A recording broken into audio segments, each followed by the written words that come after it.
Good morning, all. I'm going to give everybody 10 more minutes to get logged in because unfortunately, sometimes you have to download some software and people are freaking out trying to get everything loaded up. So 10 more minutes. Let me add that. Where is it? 9:40. So we'll start at 9:40. And if you have any questions, go ahead and get in the chat. That is at tlk.io/PyLadiesDC, all together, all low caps.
I'm muted right now, or I was, because y'all don't need to hear my typing and random slurping of coffee while we get settled in.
Good morning, everybody, and welcome to Learn Python 3 in your PJs.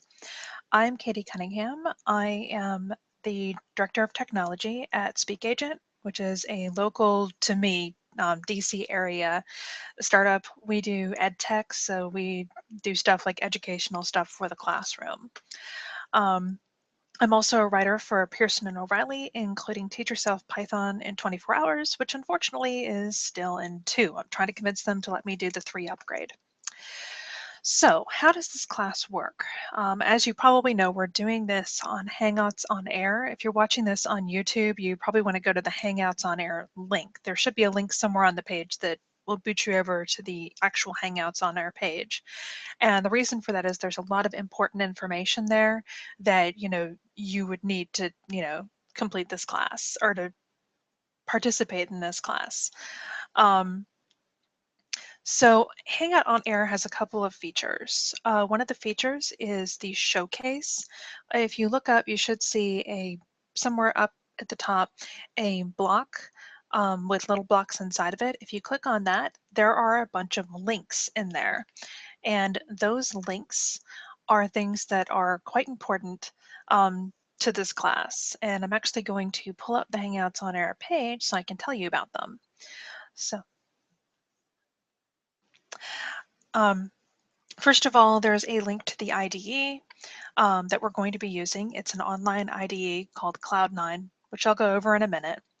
There is the class chat room. It's very important that you go into the class chat room, even if you think you're not going to chat or anything, because that is pretty much the only way to quickly communicate with me. It's the only thing I guarantee I will remember to check during this class.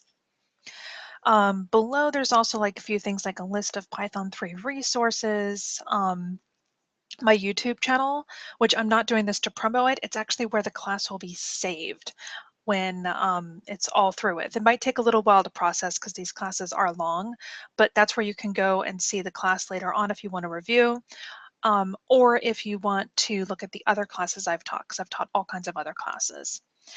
There's the official documentation for Python 3, and most importantly for a lot of people that ask for this at the very bottom, because for some reason I can't reorder stuff in the showcase, there is the class outline. It's a Google Doc. Feel free to make a copy and edit it however you want. The outline is literally just an outline. You might see it change throughout the class. As I remember, oh yeah, I want to add this, or I want to move things around. It shouldn't change too much, but you might see me change it. So that's the showcase.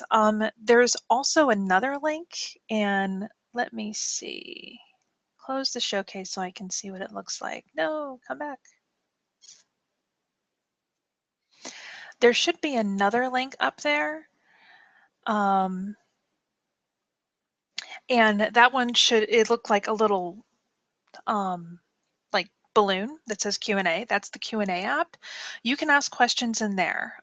Those questions I will review every once in a while, but those are more for, you know, hey, what kind of things do you recommend for this?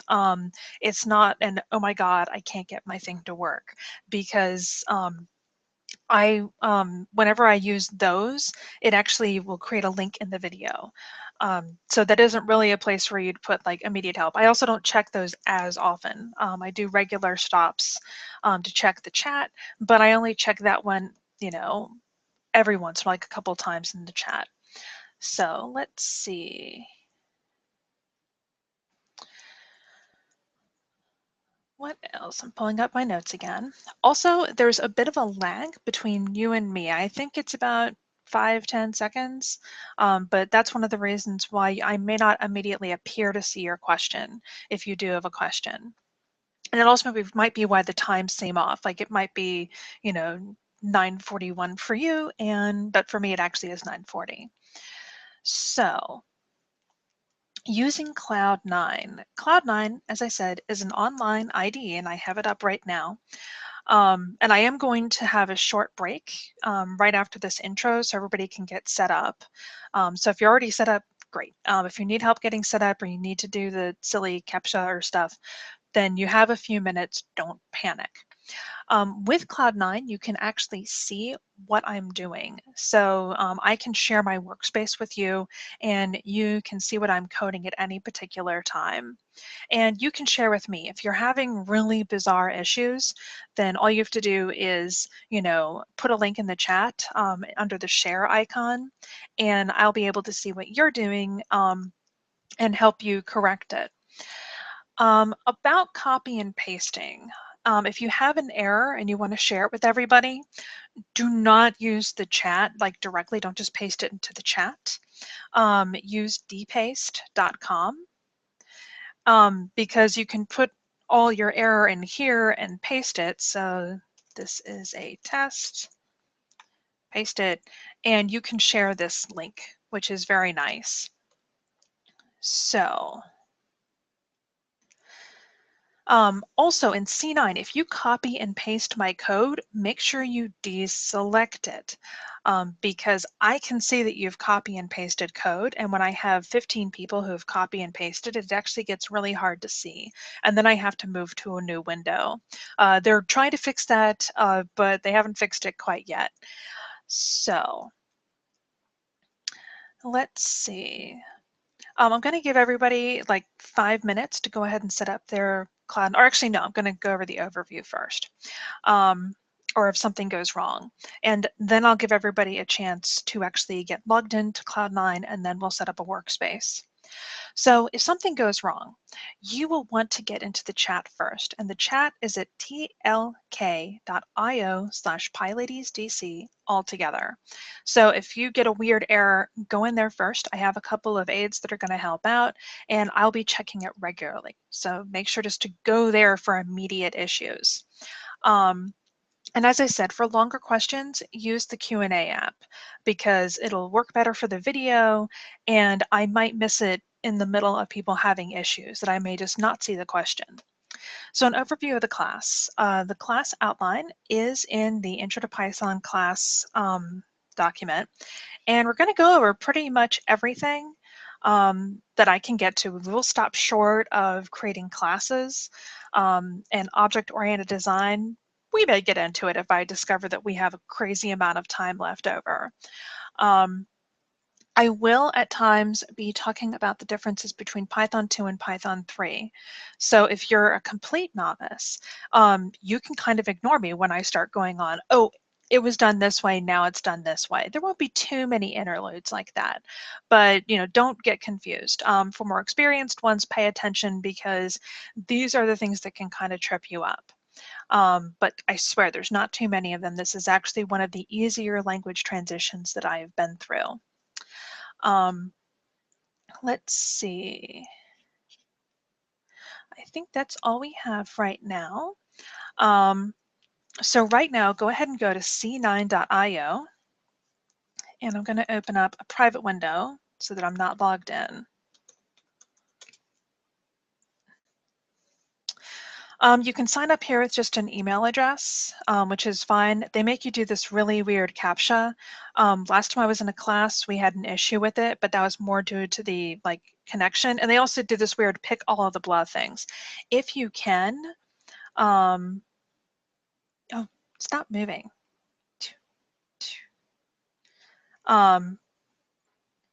I would recommend using a GitHub or a Bitbucket account. Oh, and maybe they changed it. I think maybe, see, this is what it looks like, which is sometimes they're really easy and sometimes they're kind of hard because you can't tell what the images are. So if you get through it, cool. If you can't, just use a GitHub or a Bitbucket account. If you don't have GitHub or Bitbucket, those are pretty easy to sign up for. So, and you will need it eventually anyway if you're going to be doing any coding, because trust me, eventually you will move to Git. And one day we'll do that Git class. So I'm going to give everybody 5 minutes. Timer online. Countdown timer. Oh, come on. Okay. So 5 minutes to get set up. So if you already set up, you can kind of walk away, get your coffee, get your water. So start.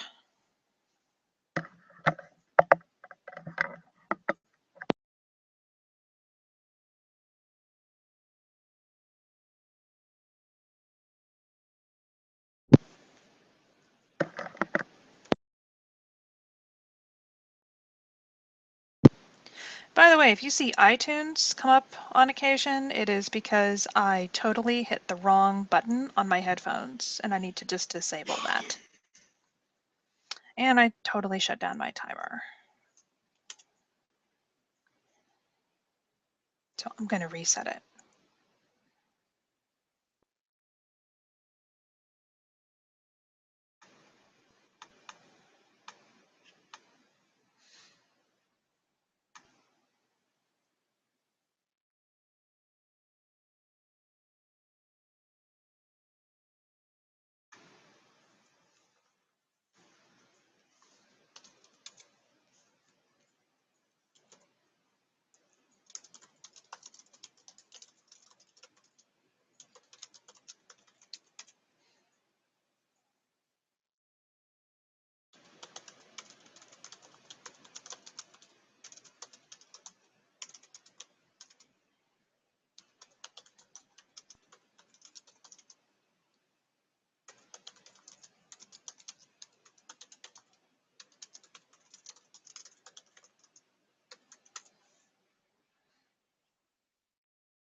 Okay, let me get everything up because I totally managed to wipe everything.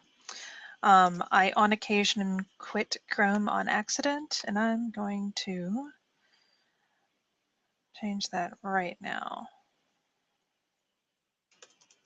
Confirm. No. You're the worst. Anyway. All right, we'll just have to deal with me occasionally doing that. So, everybody should have a C9 account. If you're installing Python 3 on your local, that's fine. Um, you'll just might have an error, like might have an issue sharing errors with me. But that's okay, because this isn't one of those, whenever I do frameworks, I usually insist everybody be on a workspace. But otherwise, this is fine. You can install Python 3 alongside Python 2. There was a time when some genius thought it'd be great if when you installed Python 3, it redirected everything to Python 3. And then everybody realized it was a super bad idea, as it actually destroyed, I think, like Red Hat and a few other kind of important operating systems. So now if you install Python 3, if you just type Python, it'll take you to Python 2. If you type Python 3 no space, it'll take you to Python 3. And you have to consciously decide to use Python, like to move Python 3 into the Python like executable link. So you'll be fine. You will not crater your computer if you go ahead and install Python 3. So if you are using Cloud9, to create a new workspace, you click on the Create a New Workspace button. And I'm going to give it a project name. You can name it whatever you want. Py3 class is what I'm going to call it. I'm making a public space. I don't need to clone from Git, and all of these you can actually install these, like it'll automatically install Django or just Rails or whatever you want. I don't need any of that, so I'm just going to create a workspace with no special settings, and it does this for a little bit. Takes a minute depending on how busy. C9, and this pops up. This is your editor up here. This is a terminal window, and you can actually, if you want to begin things, you can click on this multiple window thing. That makes it big. Click on it again. That makes it small again, because sometimes we'll be working in the terminal. Not too much, though. We'll mostly be working up here. Let me make a new file just to get started. One of the things, when you click this Run button, it is going to run in Python 2. So we need to make sure it runs in Python 3. The way we're going to do this, and let me pull up my notes, copy that, and I'm going to put a dpaste up for anybody that is not in my notes. Dpaste.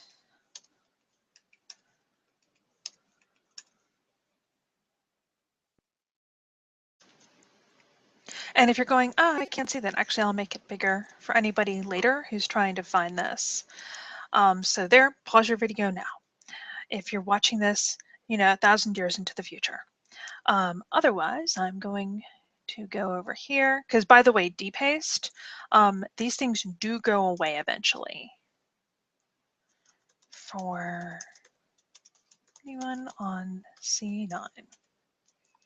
So there's a link to the two things. Just copy and paste these, go into your terminal, and don't paste the dpaste link. Jeez,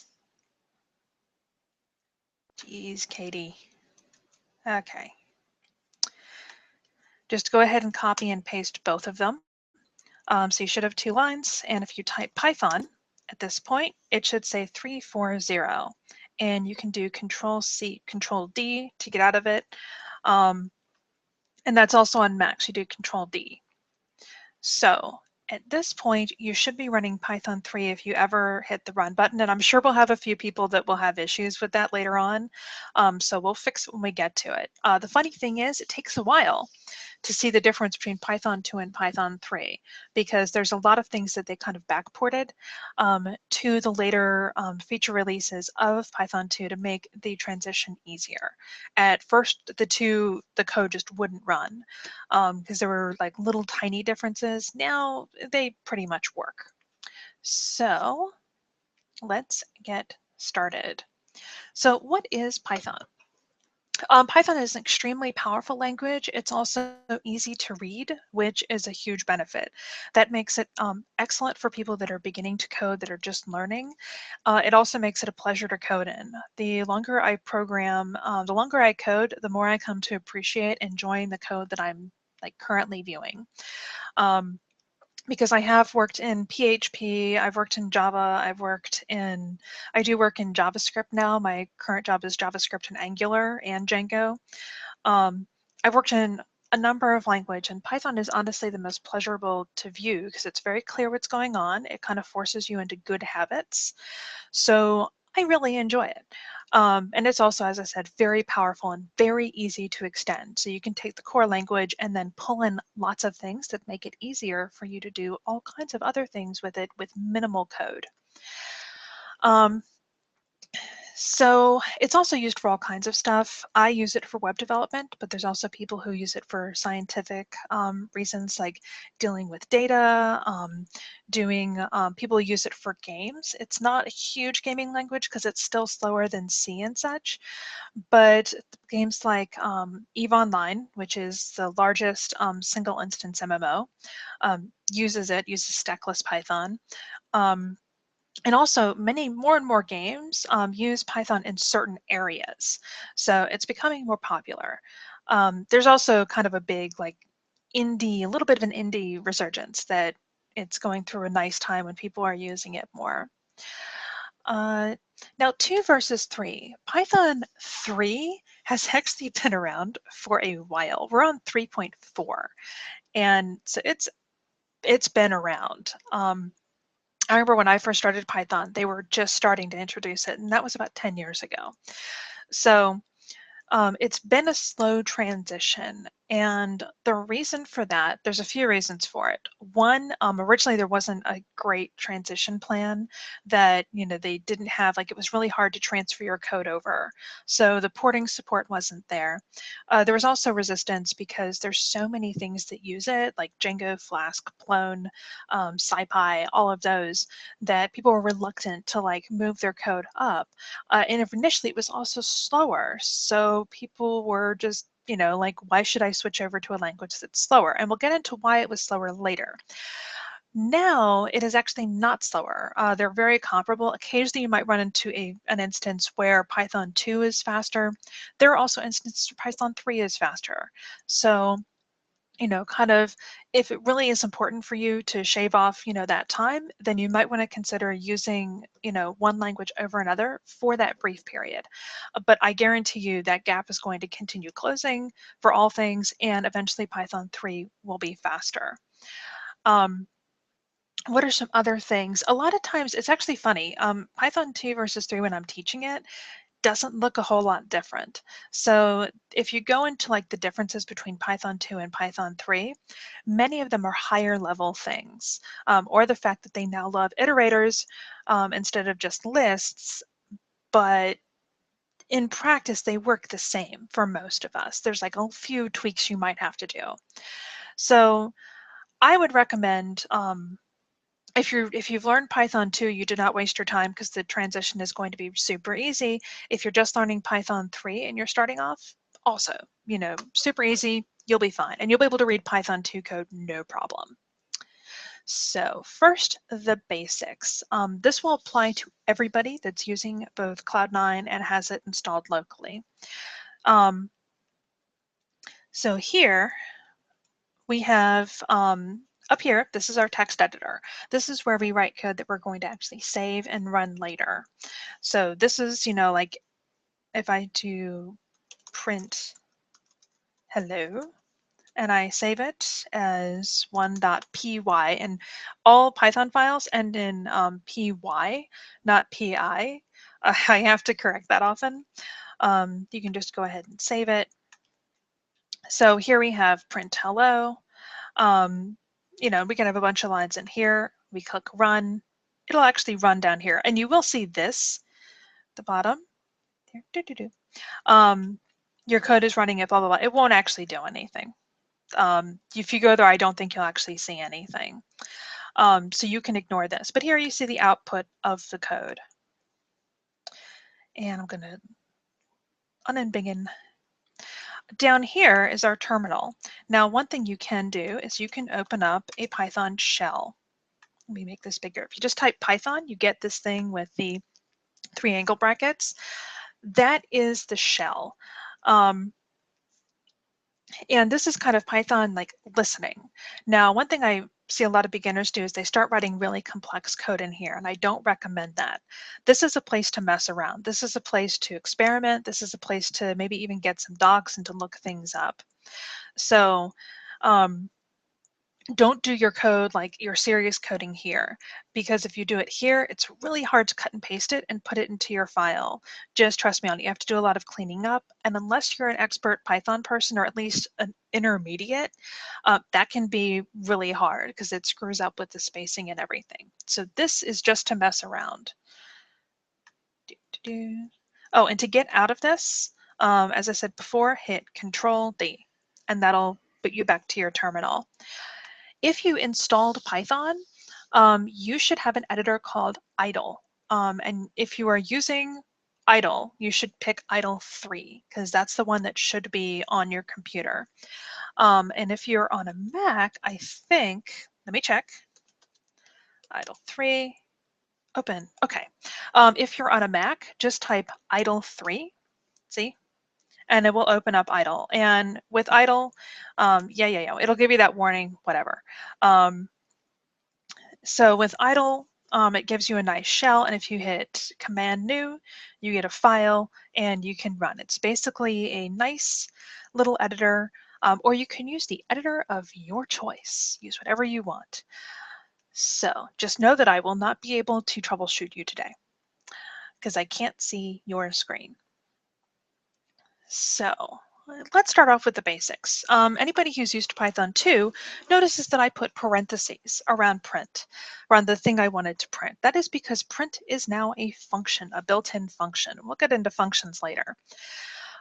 So an old Python used to be able to just do print hello. And if you run it, you will get an error. It'll say syntax error, invalid syntax. So does not work anymore. You do need to actually, you put the parentheses around there. So there's been some changes. Now, you can do a few things with print. So let's see, print hello, print world. So if we run this, and for now I'm going to drag this up so I don't have to keep embiggening it. You'll see that hello and world print on different lines. Now, sometimes you run into a use case where you don't want them to print on different lines. And the way you fix that here is you do comma and equals, and then just an empty space, just nothing. Run. And that will print, it won't actually move to a new line. And this will seem kind of silly for people who are like, well, why would you want to do that? Trust me, you will run into this eventually, and you'll be very glad you know it. If you want a space between the things, then you can just put a space in there, and now it prints it out nice and separated. So this is usually the thing you are going to see me screw up the most, because I am used to not putting parentheses. And I've actually started my Python 2 code putting parentheses in there because they ended up backporting this feature to Python 2, just because I need to get into the habit because my company is moving over to Python 3 real soon now.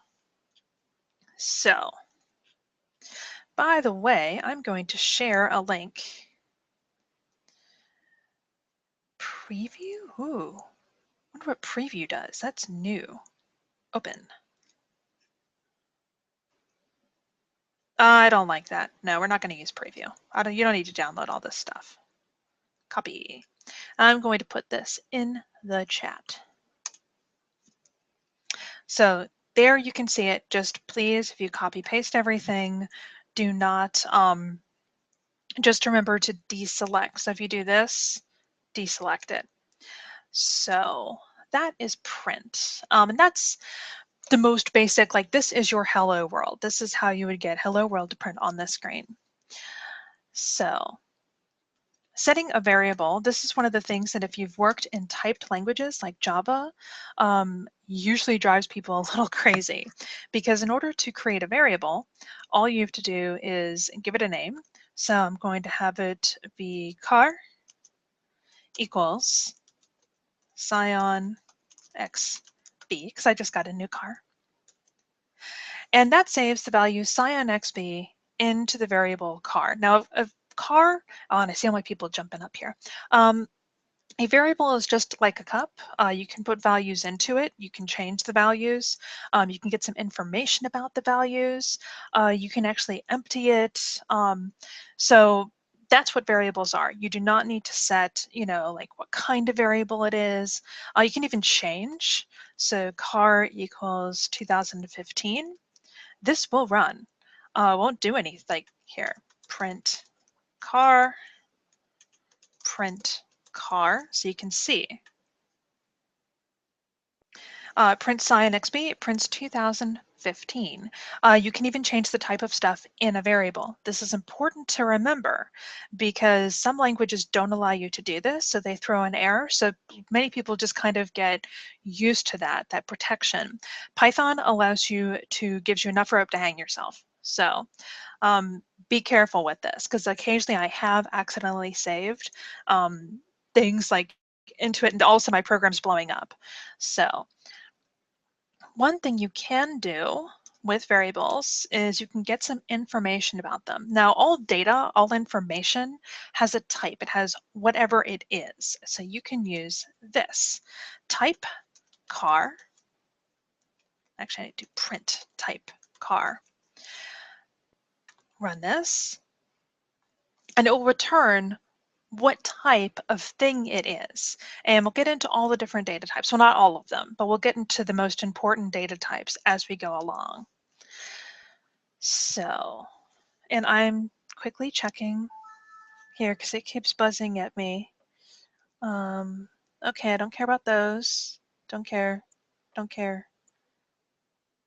Don't care. Don't care. Okay, I need to check a few things up here because we've got a few more comments. And I'm just making sure that everybody is on the same page.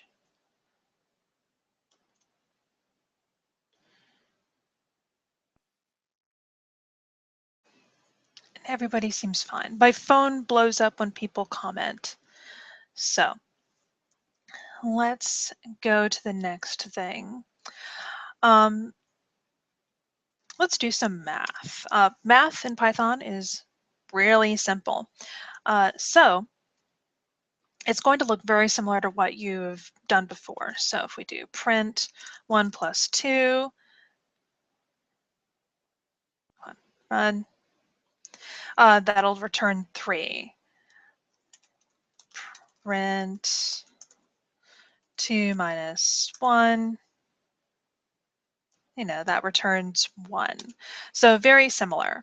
For multiplication, if you're not used to this, use the asterisk. So 5 times 4, run 20. Now, one thing that you may notice that's different between 2 and 3 that drove me nuts, because I would have to go on these long explanations to explain this to people. Print 1 divided by 2, which, by the way, is the forward falling slash. The backward one does a different thing. It returns 0.5. Before in Python 2, if you did 1 divided by 2, it returned 0. That's because the data type of these numbers that I'm putting up here are integers, and integers are whole numbers. So if you only used whole numbers in an expression, which this is an expression, it's a thing, if you only used whole numbers, Python would return a whole number. And the reason was basically for speed. So it would just would do math in a super fast kind of roundy way.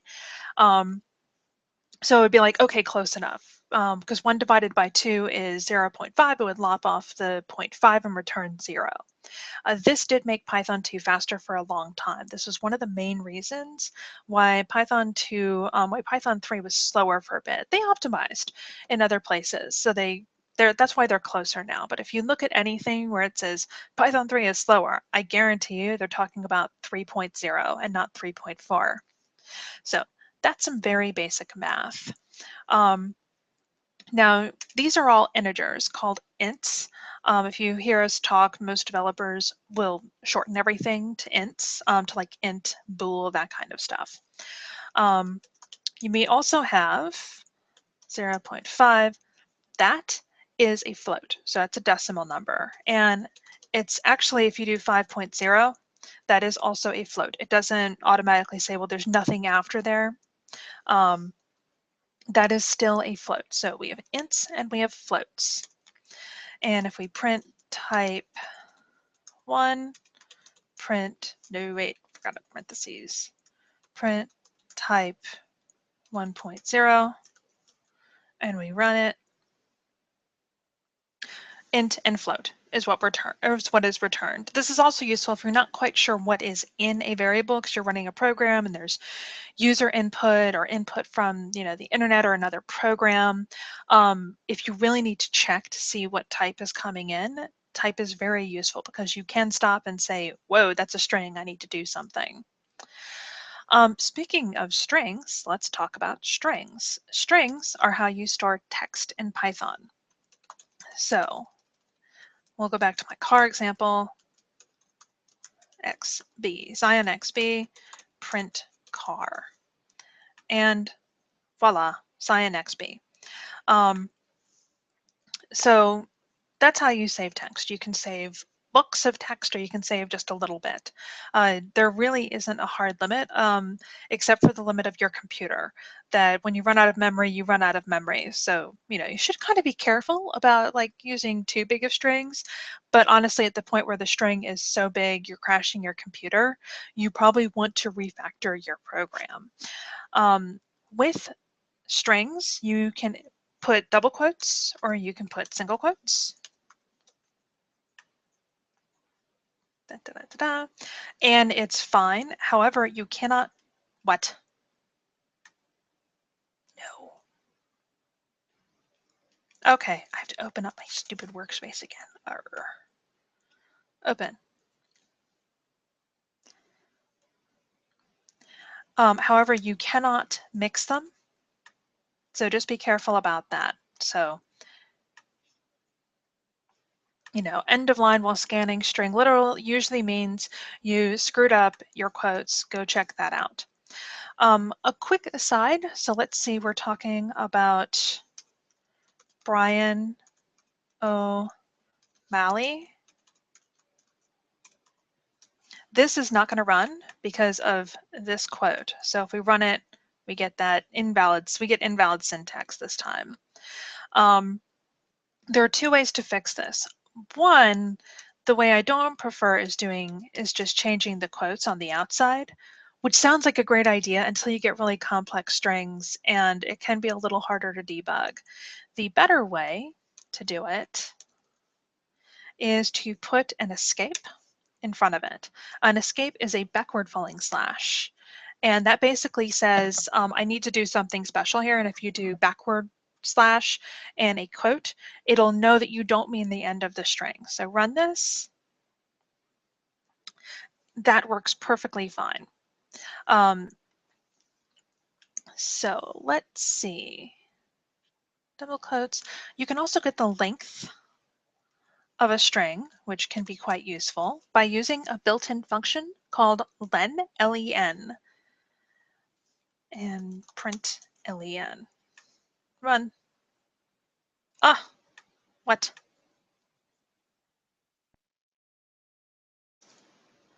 Why isn't that working? That should totally work. Huh. This might be another thing that I'm going to trip up on. Python 3 len. And this is how, if you ever run into something where you think it should work, len Python 3 length of a string. They did change a few weird things. Oh God, I don't care about any of this. This is the other problem. Python people sometimes get into things that we don't really need to know about. It should work. That's silly. I will figure out why that isn't working.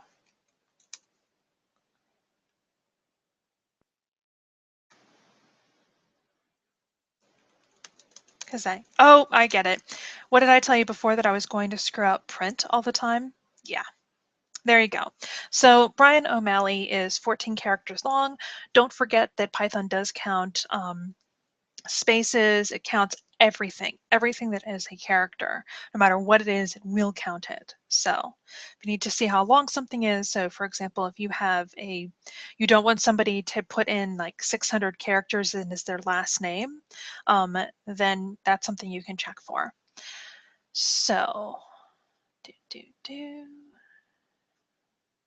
you can also do a little bit of math in strings. So going to have make equals scion, model equals x of b. So here we have make and model, and you can actually print make plus model, run that, and it'll actually, you can add, and that's called concatenate, because we can't just call it adding. For some reason, but that is how you would add two strings together. That's how you concatenate them. So, and of course it doesn't put anything in between them. It doesn't put a space. It literally smushes the two together. You can also do multiplication. So make times 5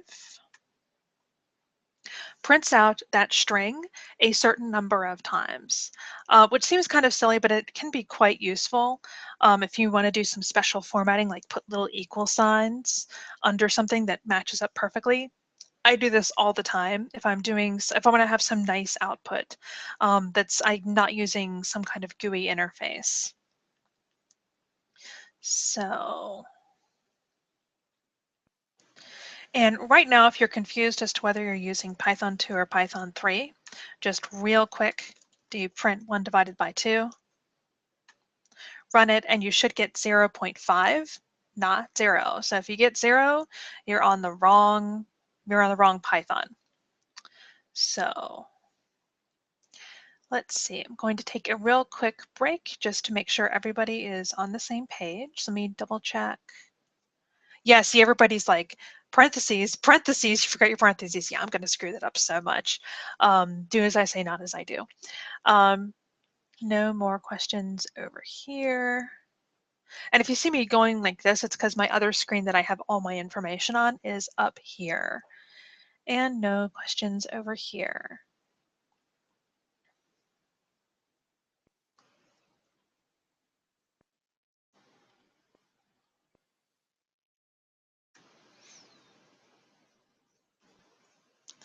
And I'm going to check the Q&A app really fast, and there's nothing on the Q&A app. Good. Well, not good. You can feel free to ask me any questions, but I don't think we've got to a point where people will need that. So I'm going to take a quick break so I can drink some water. If you have any questions, get into the chat, and I'll be back in like 5 minutes.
Okay, so let me go back over here.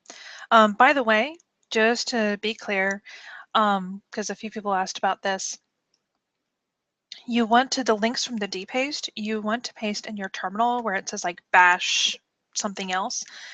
This is where you want to paste it. It's not, these aren't Python things. These are actual like bash commands. So those are things that work with your operating system. So you need to put them here. So let me go back to my notes.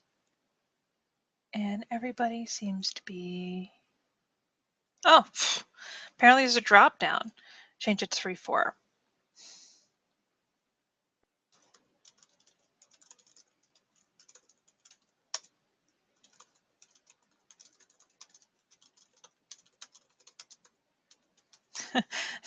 Their docs officially give this other way, but hey, cool. So apparently you can change the runner somewhere. Run with, oh, look at that. No? Yeah, look, you can go to run with Python 3.4. So there you go. You don't even have to do the thing that I did. If you did, you're fine. Don't worry about it. So let's go to the next thing, which are booleans. Booleans are super important to understand with Python because booleans can only have one of two values, true or false, and that is capital T true, capital F false. So, you know, the capital T true is very important. Like the capitals, those are just what booleans are. If you use lowercase t and lowercase f, it doesn't work. And if you happen to work in both Python and JavaScript, this will screw you up constantly. I know because I switch back and forth between the two all day, and this is like probably the #1 thing that I mess up is this. So capital T true, capital F false. And all it means is yes, that thing you said is true, or no, that thing is not true. The way you get these are through operators. So I'm going to move this down a little bit. And the operators are pretty simple. So if you want to compare two values to see if they're equal, let's run it. Use two equal signs. And this can sometimes be hard to see on the screen, but there are two of them here. So print 1 is 1 equal to 1, and it returns true. To see if two things are not equal, you use exclamation point and an equal sign. And second value, run it, true, false. So 1 is equal to 1, so this expression is false. And these are called Boolean expressions. So comparing two things, that's a Boolean expression. So just the other ones we'll go through. Print 3 greater than 2. So, you know, the greater than and the less than are just like what you used in grade school. And if you want to see if something is less than or equal to, or greater than equal to, you use the sign you want, so less than or greater than, and then you use an equal sign. Because we don't use we tend to not use special characters. So that's what you would do. It's much easier than figuring out how to do that special symbol. Now, you can also do chaining, because sometimes you want to check more than one thing. And the way you can do that is with two things, and or. So if we say print, I'm going to do print 1 is equal to 1 and 2 is equal to 2. This returns true. Now with and, what this means is that every Boolean statement that you have in this like big statement, every Boolean expression must be true. So one of the ways that I describe this, if you go to PetSmart, there are some rules about buying fish, which are totally weird, but they will like check for these things. So you have to be over 18 in the state of Virginia to buy a fish at PetSmart. You have to have a place to put the fish. So if you say, oh, I don't have a tank, they won't let you buy the fish until you either leave with a tank or you say that you do have a tank. And you have to promise not to release it into the wild, because we've had people doing that and it really wrecked with our local ecosystem because it's a little bit fragile around here. So those are the three things. If any of these are not true, oh, and you have to have money, like most places. So if any of these things are false, you cannot buy the fish. So you can have 500 expressions, but if one of them is false, Python will return false. Now, or is kind of the opposite of and. With or, only one thing has to be true.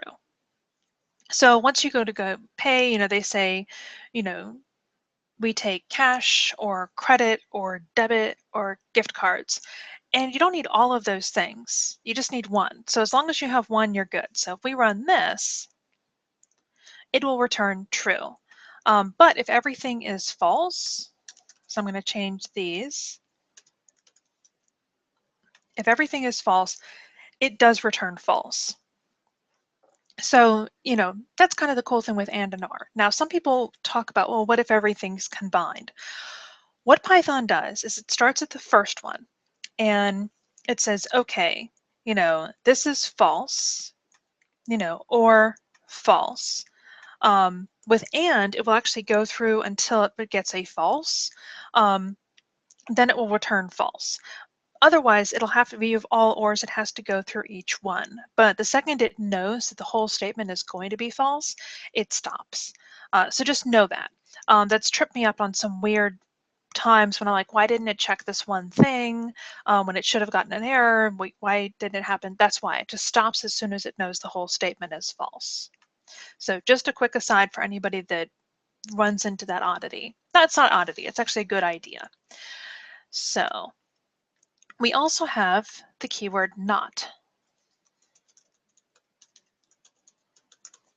Not reverses a Boolean and is quite useful because sometimes you don't want to put does not equal. This is just easier to read. So not this value, so not 1 equal 1. This returns false. This is also quite nice if you are actually calling a function to do a bunch of calculations that returns true or false, because then you don't have to, do does this thing not equal. I mean, it works, but not is just easier to read. Just my opinion. Now, one thing with Python 2 versus Python 3, you can no longer compare things that cannot be ordered. This apparently was something you could sometimes do in Python 2, and we absolutely just stopped that. So we used to be able, I think, to compare like a string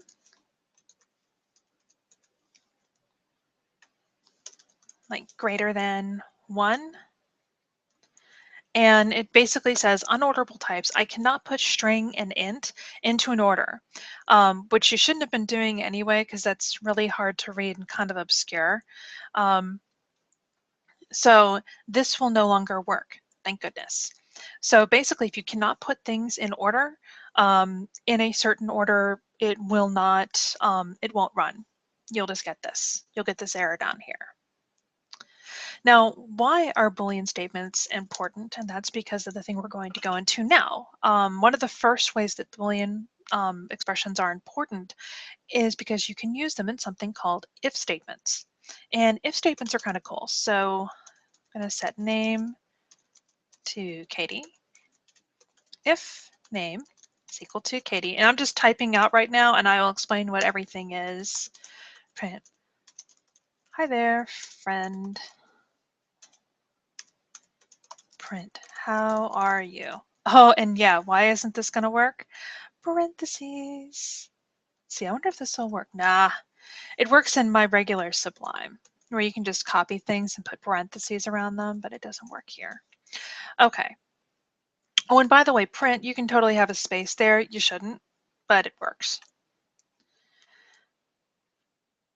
Oh. Welcome to the fun of live coding.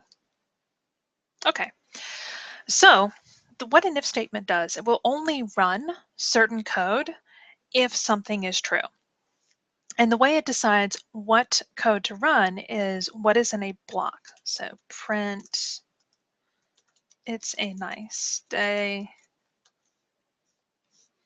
A block is indented code, and that is how Python basically pulls out code that says this only runs in a special way. It might run in a function, it might run in a loop, it might run, there's all kinds of different ways that it can run. In this case, it's attached to an if statement. So this is an if statement, this whole thing. And that is the block that runs if name is equal to Katie. Now, if we set name equal to Hannah,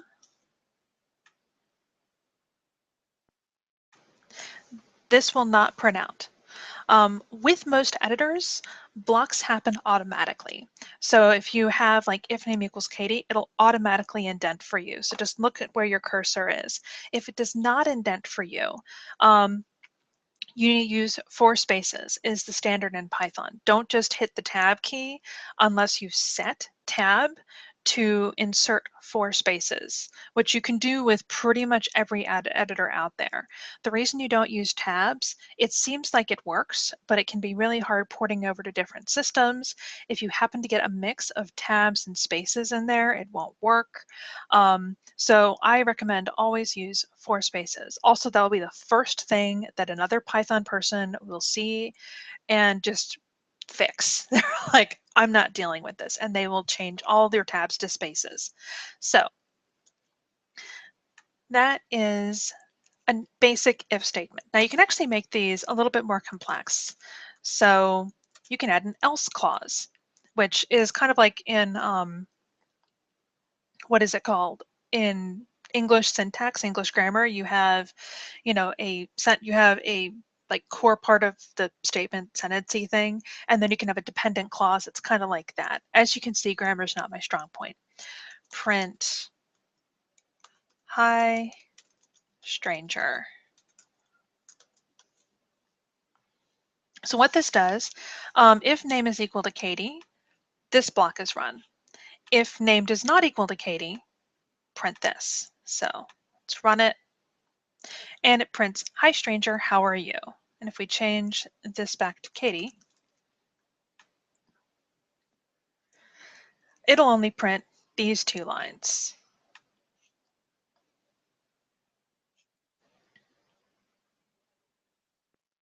So that's how that works. So if you have if, the first thing will run, else the other thing will run. And once you want to get out of a block, so let's say you're here, all you have to do is press delete.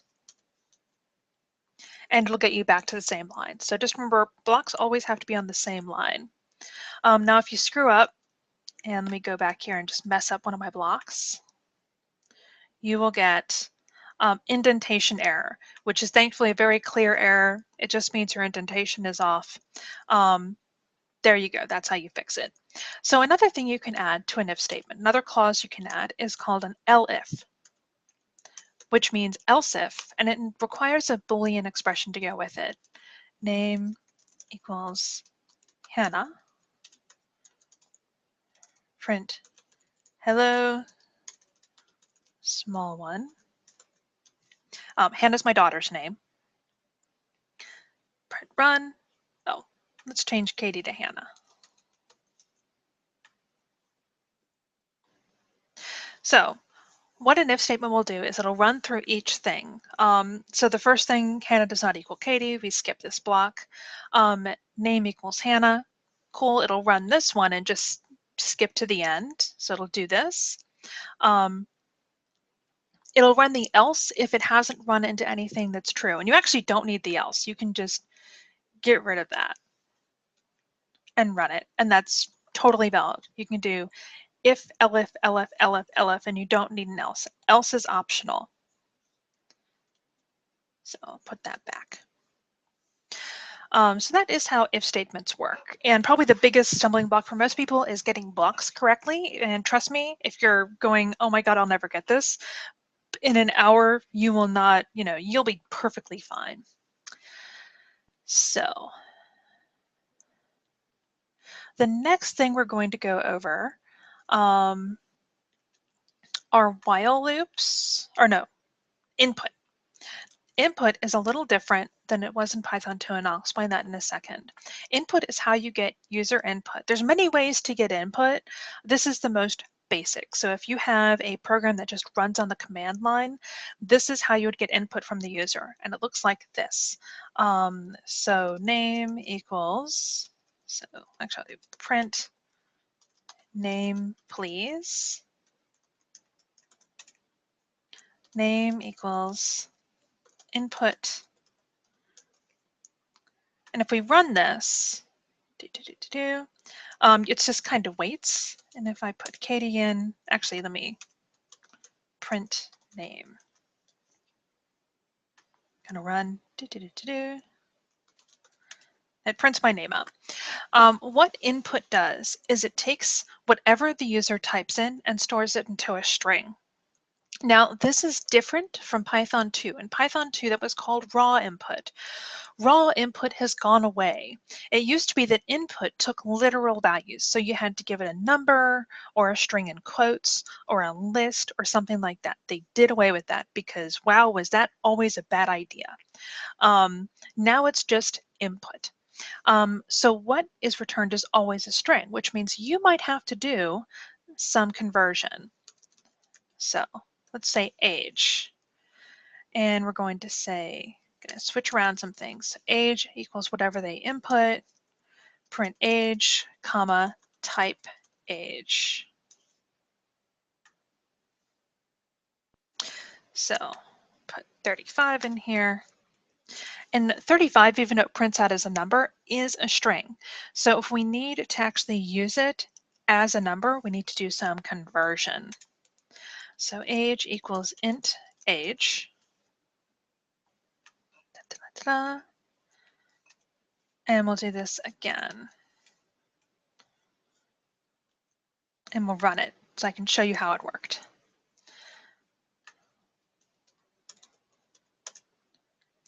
So what int does is it will take a string and it will convert it into an integer. Now, one thing to be careful about, I'm going to run this again to show you, let's say 35.5. You get an error. So basically, if you put in something like my daughter or my would be one of those kids that does, I'm 7.5 and like 7.5, and she puts in 7.5, that won't work because there's a period in it and it will not accept any errors, any like funky stuff. So you do want to clean up your data if you use input, like make sure it can actually be converted. So one of the ways you can do that,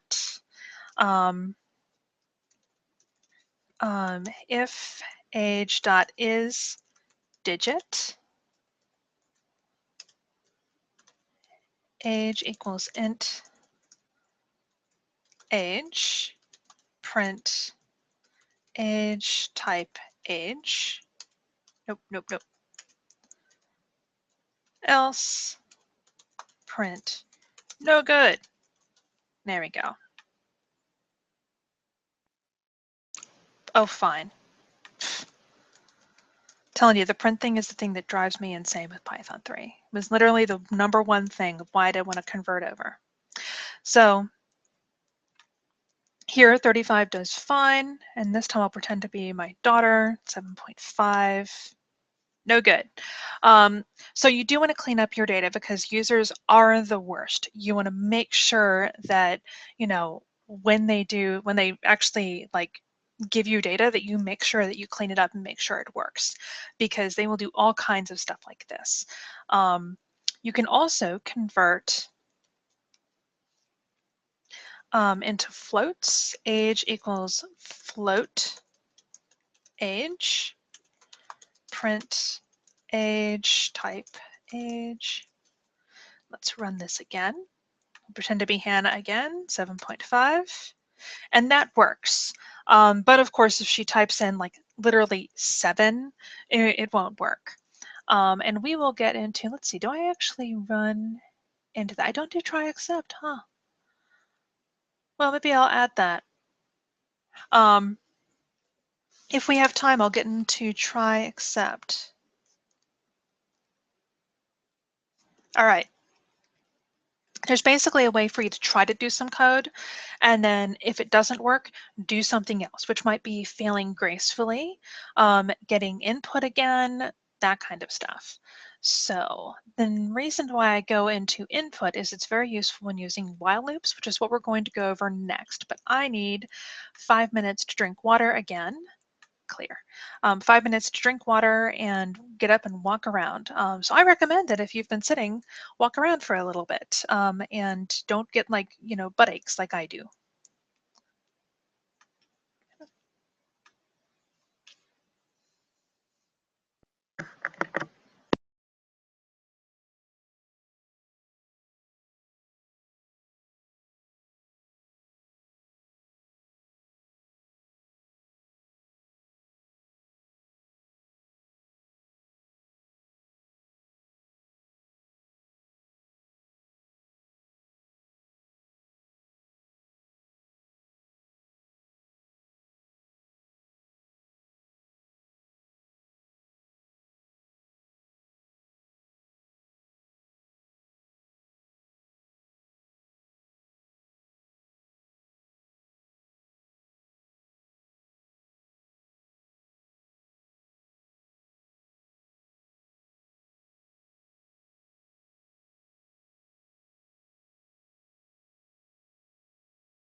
Where's my alarm?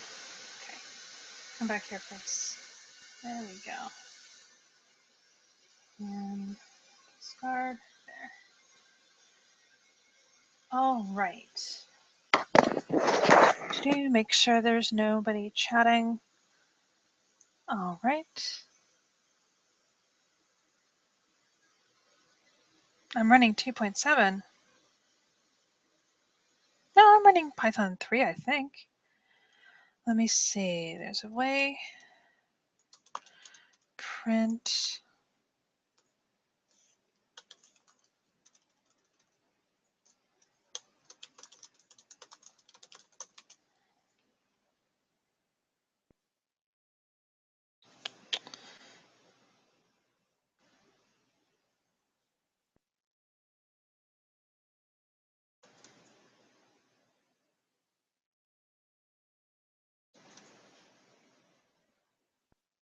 Well, I know I'm running Python 2 because if I try to do this, it fails. It's actually the quickest way to see if you're running 2 or 3. So I am running Python 2. I probably just had something else open that was running Python 2, probably over here. Because yes, my system is still on Python 2 because we haven't converted over to Python 3 at my work. And more than likely, my system is going to stay on 2, and then I'll be using virtual environments, which I'll get into at the very end, that will use 3. So back over here. All right. Intro to Python. Okay, let's talk about while loops. We went over, there are actually 2 kinds of loops that we're going to get into, and the first is called a conditional loop. A conditional loop will run a block of code while something is true. So let's do, this is the usual one I do. You know, I equals 0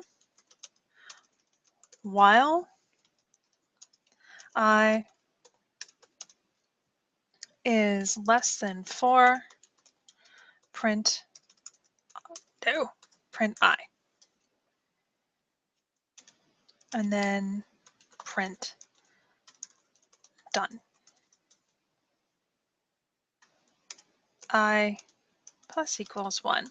This, by the way, is shorthand for add this value to this variable. So this just means add 1. If you ever work in, like, I think JavaScript does this, I know C does it, that you see like I++. I think Java also does it. This is the same thing. But you know, variable plus plus does not work in Python. That's one of the things we did not bring over from other languages. So let me run this. Okay, so we set I to 0. While I is less than 4, do this stuff. So basically we print out whatever is in I, and then we add 1 to it. So we start at 0, then we go to 1, then we go to 2, then we go to 3. Then we add 1 and it makes it 4. 4 is not less than 4, so we end the loop. And that just ends it. One thing to be careful with while loops is it's very, very, very easy to create an infinite loop. So I'm going to make an infinite loop, and let's see what happens on C9 when I do that. If I run it, it's going to keep printing out zeros forever, basically until I do control, let's see, does control C work here? Urgh. Stop. Okay, that's how I would stop it. You click the stop. If you're actually running it like in your terminal on your computer, just hit Control C. But so you want to be careful that there's actually a way to get out of your while loop. So let me add this back in. I plus equals 1. So that you don't, wait, let me see. I think that if you ask for access, then it allows you to edit my code, and I don't want you editing my code because that'll just make everything confusing. Ah, I said stop. Actually, let me just go ahead and run this, and it should stop that process. Come on.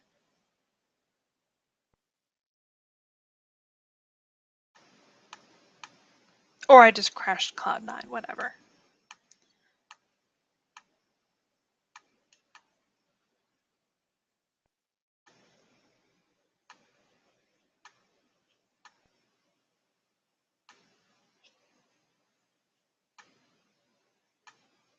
Hold on just a sec. Technical difficulties. View console. Well, let me see. AWPS. Oh my goodness. Oh, everything's breaking.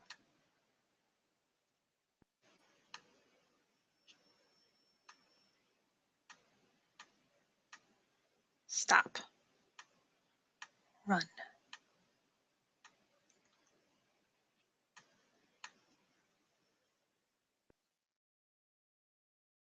Yeah, just give me a sec. It's usually much easier to stop it if you're on your local, but they don't apparently have this new terminal.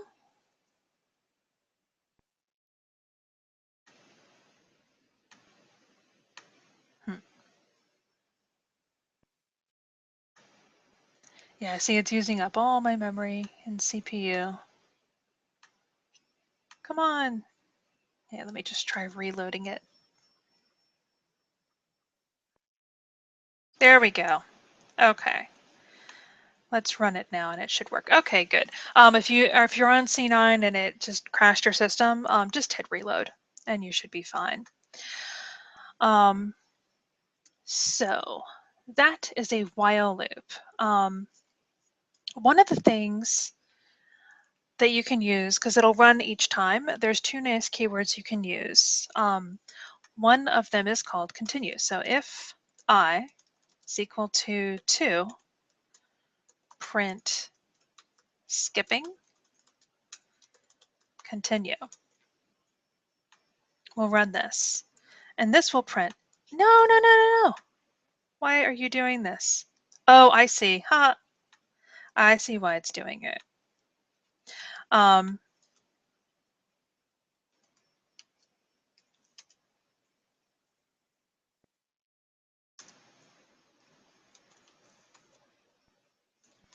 There we go. Okay, now we'll run it. Yay, live coding. Oh my goodness.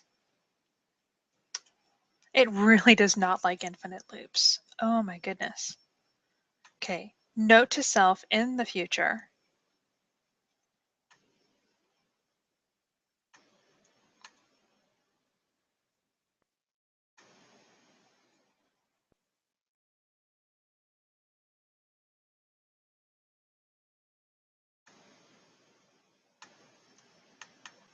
Do not do anything with infinite loops on Cloud 9.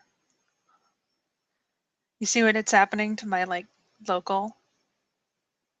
So I will probably move over to my, I said stop. It shouldn't still be going.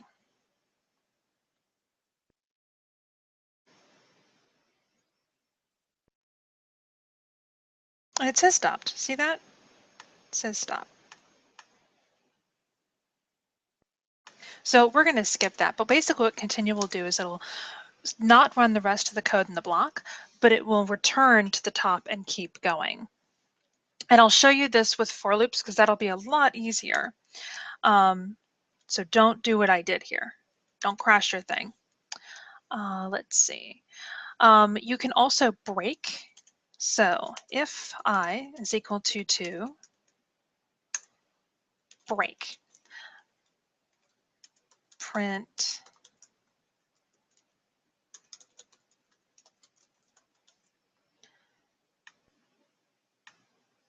oh my goodness. See, normally Cloud9's a champ for me, but it's like not happy with me right now. Okay. Oh, no, I did it. I did it. I saved it. All right, workspaces, Py3 class. Worst case scenario, I make a new one.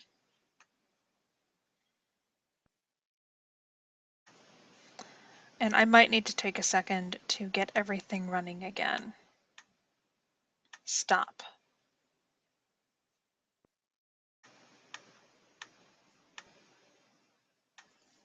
PS. All right, fine. Creating a new one.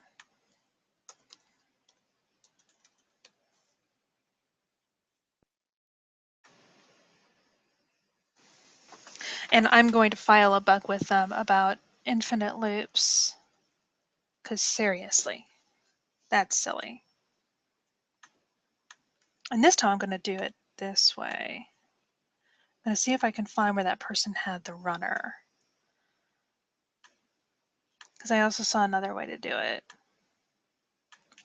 File, sorry about that. There's always something that happens in these classes. So I is equal to 1 while I is less than 4, print I plus equals 1. If I is equal to 2, print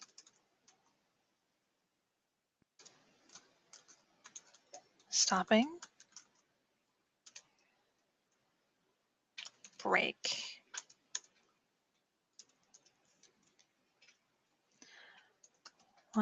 .py, save.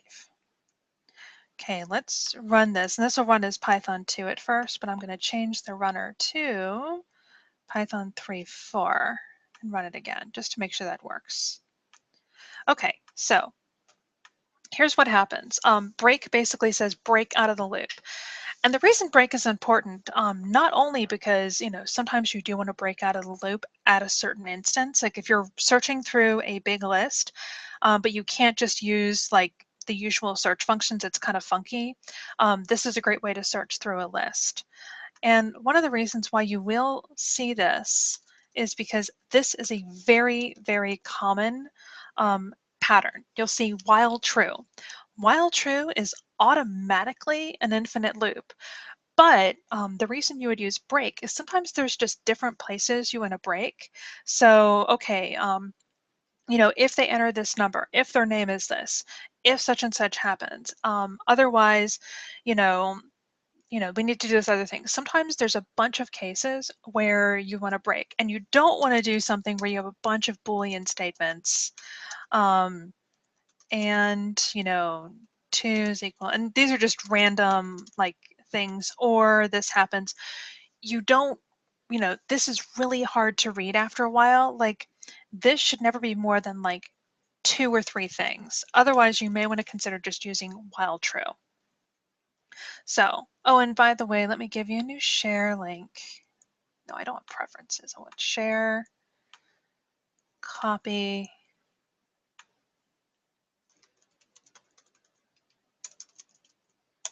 There's the new link. Somebody's asking what equals equals means. It means does this one thing equal the other thing? Yeah, and I broke the cloud. I'm sorry. So let's see. When another question just popped up. While I'm writing, mine is just white and not auto-indenting. Yes, somebody else answered that. If it's not auto-indenting, you need to save it as like .py, and then it'll start like auto-indenting. I'll often because I know how to indent, sometimes I won't even bother, but if I don't feel like, doing it myself, I'll just save a blank file as whatever.py. So let me pull my notes up again. That is while loops. Now, before we get into the next kind of loops, I want to go over lists. Lists are just what they sound like. In our real, in everyday life, we have lists. We have grocery lists, shopping lists, birthday lists, bucket lists, just list of things. And that's what lists are in Python. It's just a collection of things. So I can say colors equals red, yellow, blue. So here we have, a list of colors, red, yellow, and blue. Very simple.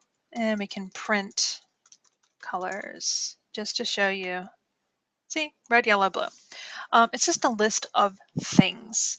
And unlike other languages, like if you're used to Java, sometimes you can only have like one type of thing in a list. You have to make special kinds of lists. You don't have to do that here.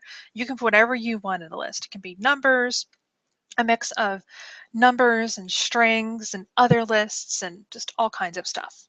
So we're very open about what you can put in your list. Now, the first thing to know about lists is that every item has a place. Lists are always ordered, things go in a order. And everything has an index, which is basically its place in the list. And Python and pretty much every other coding language out there starts counting at 0. I've only ever heard of one language that starts counting at 1. And I can't remember what it is right now, but I remember somebody shouted it out at me during one class.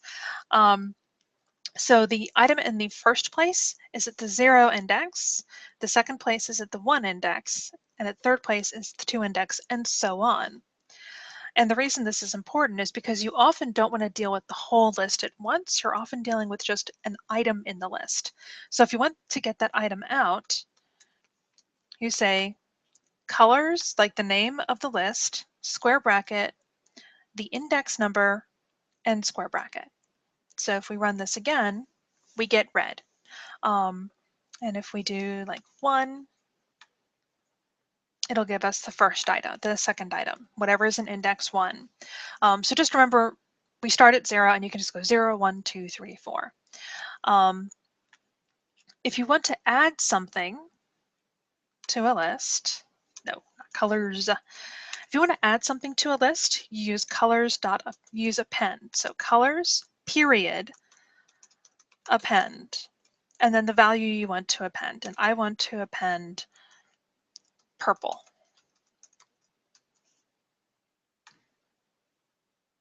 So now, as you can see, we started off, and actually we print out the original colors up here.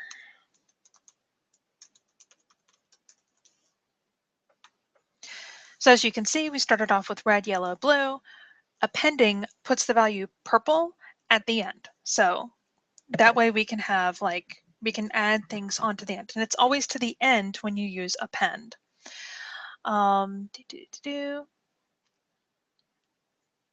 You can also see if something is in a list. So let me print red in colors, print green in colors. This is a very useful thing to know about. What this statement is, it's a Boolean statement, and it just says, is the value red in the list colors? And is the value green in the list colors? And as you can see, the first one is true, the second one is false, because red is in the list, green is not. We haven't added green.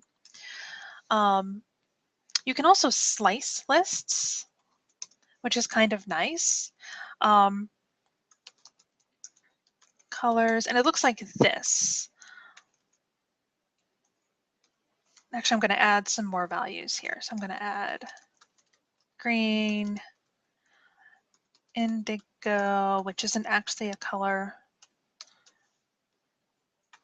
It isn't. Actually, the guy was like fascinated. He wanted 7 colors, so he added on a color at the end that doesn't actually exist. Oh, there. Run.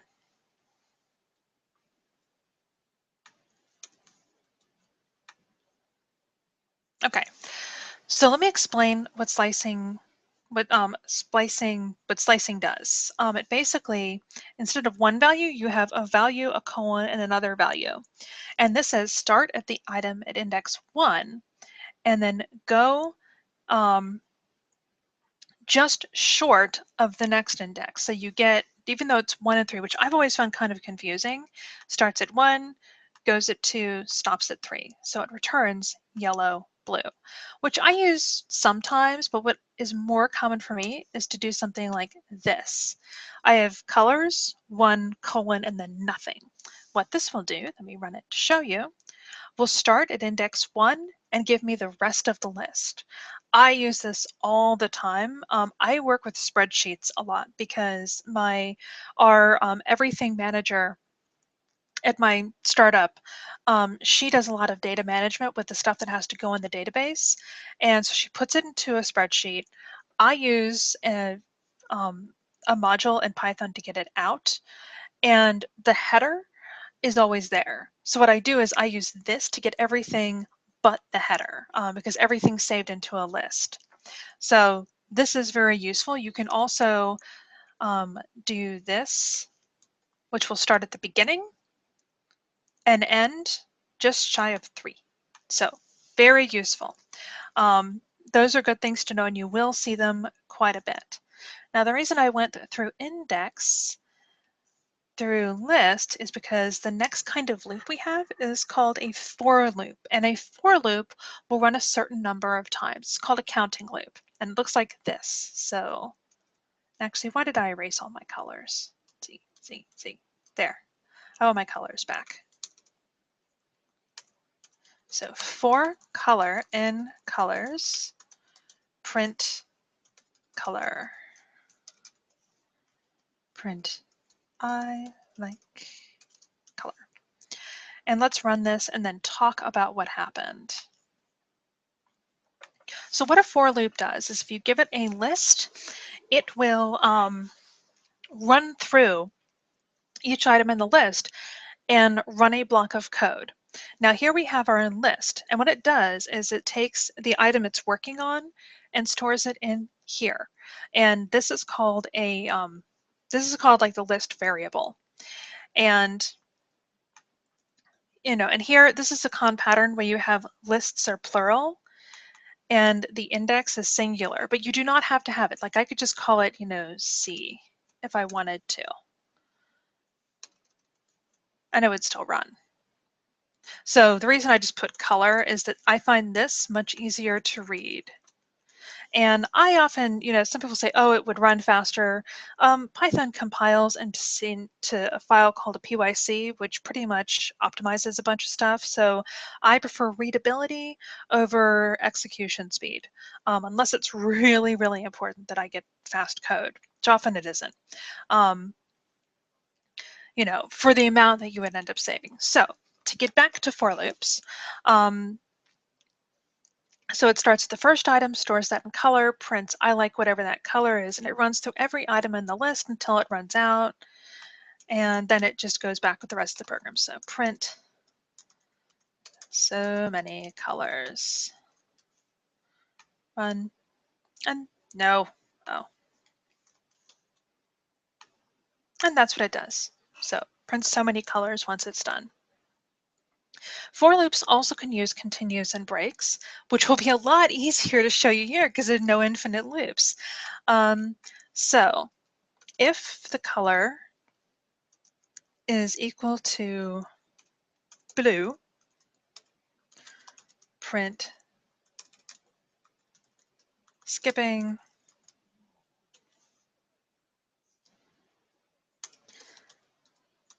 continue.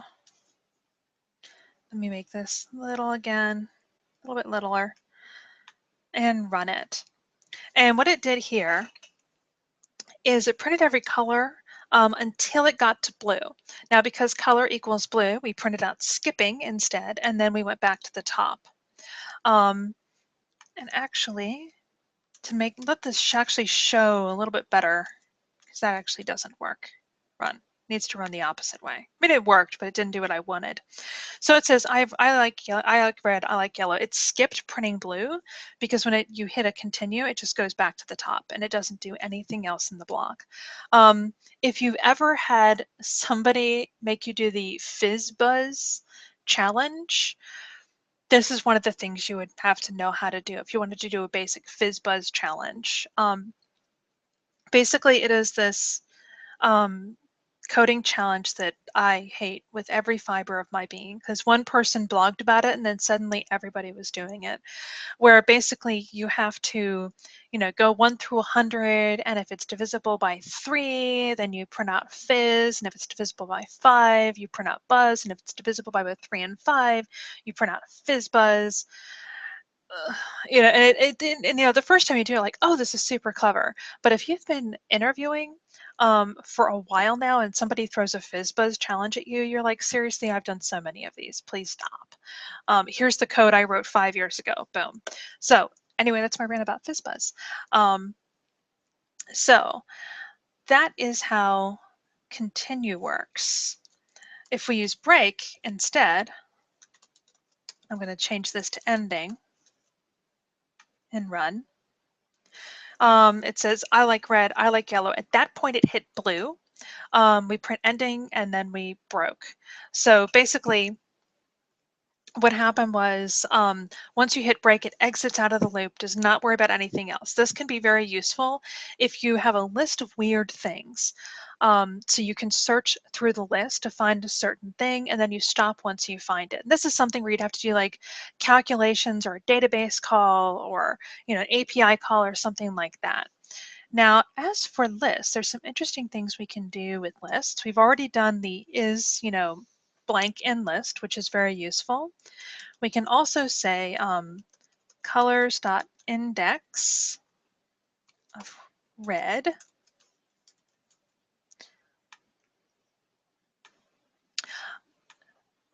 What index does, if you do colors.index, it'll give you the index number of a value, which is quite useful. If you're trying to just work on one thing and you want to find out where it is, there you go. That's how you would get that. Now I'm going to show you a kind of cool thing. Let's see, but I need to go over here and do Python. No. Oh, I see. I didn't do the thingy. Let's see. Control D. Python 3. There we go. So I'm going to go up here. I believe if you're looking at my workspace, you can't see what I'm doing right now, so you'll want to follow on the screen.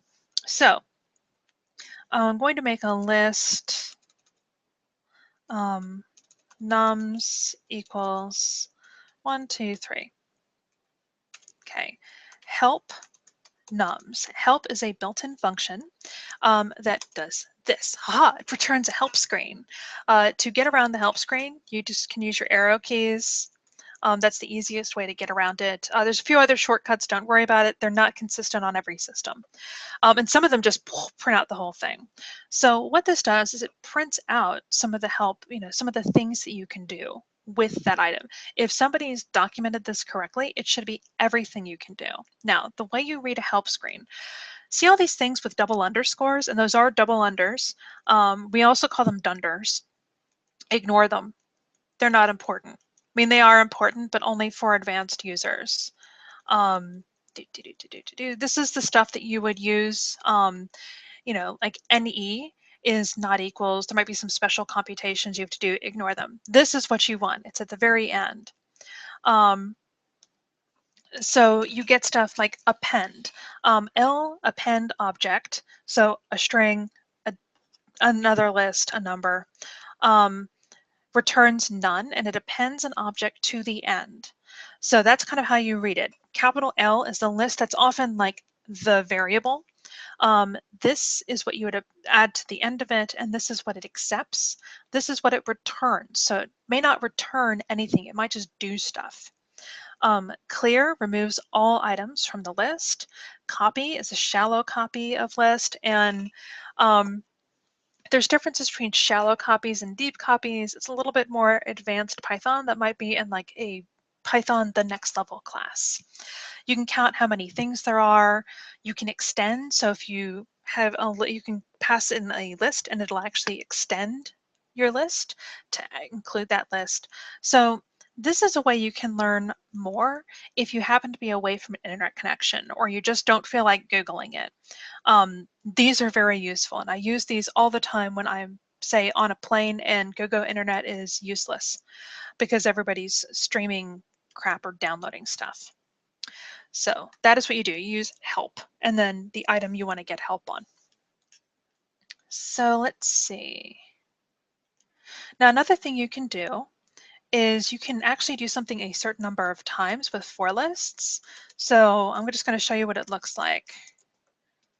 10 print I run for I in range 10. There we go.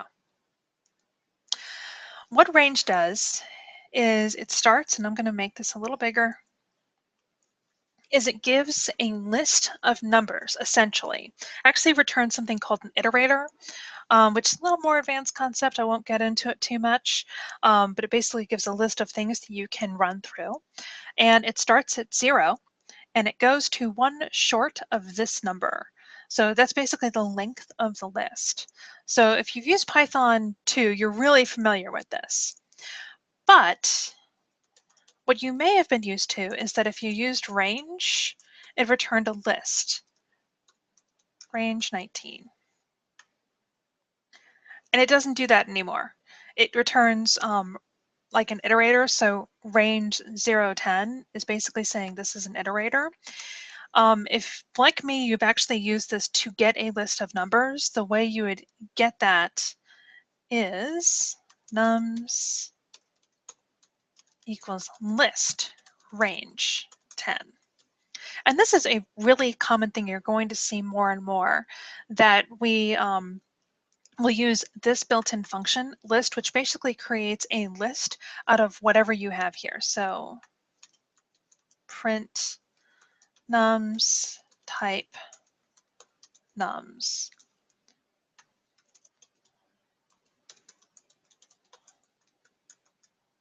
Let's see if that first one will work. I'm not sure.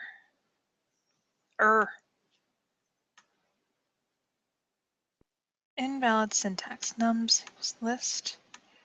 This worked before. Let me make sure this is all. There we go. Okay, so the first line, we only get range 1010, and it's obviously not a list because class range is not class list. Here, we actually get a nice list, and it's actually a list. We double checked it. So that is how you would get a list of numbers if you happen to need them. But happily, still works the same for loops. Because, oh, I didn't like the way the list thing, I don't think that's as clean, but I understand why they did it. You can also do steps, but let's see, what time is it? I'm not going to go into that because what time does this run to?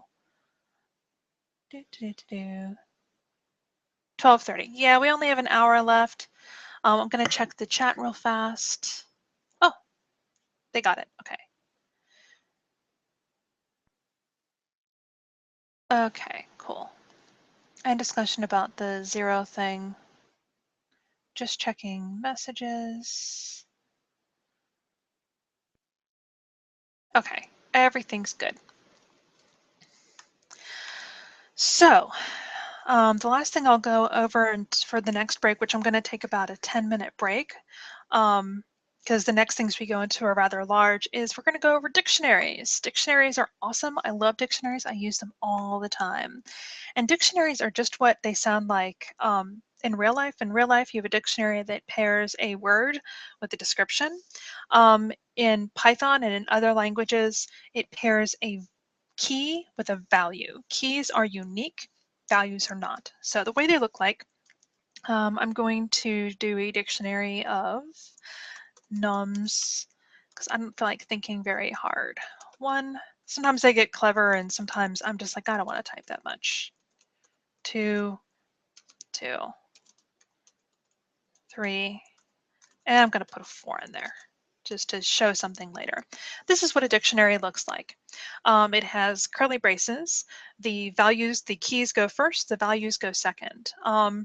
Values can be anything.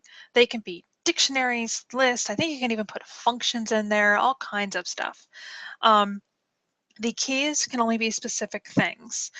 And you want to be careful because sometimes Python will let you use something as a key that you shouldn't. I think they fixed this in later versions, but if you're working on a server or you're local, you may not have the one that actually fixed this. I recommend using strings are the best thing. Numbers are pretty good, though I would stick with integers. Yeah, I'd stick with those two. Just trust me on this, because everything else gets kind of complicated and weird. The basic rule is it has to be immutable, which means that you can't really change it. You have to dump the value in the variable out and put a new value in. So lists are called mutable because you can add things to them.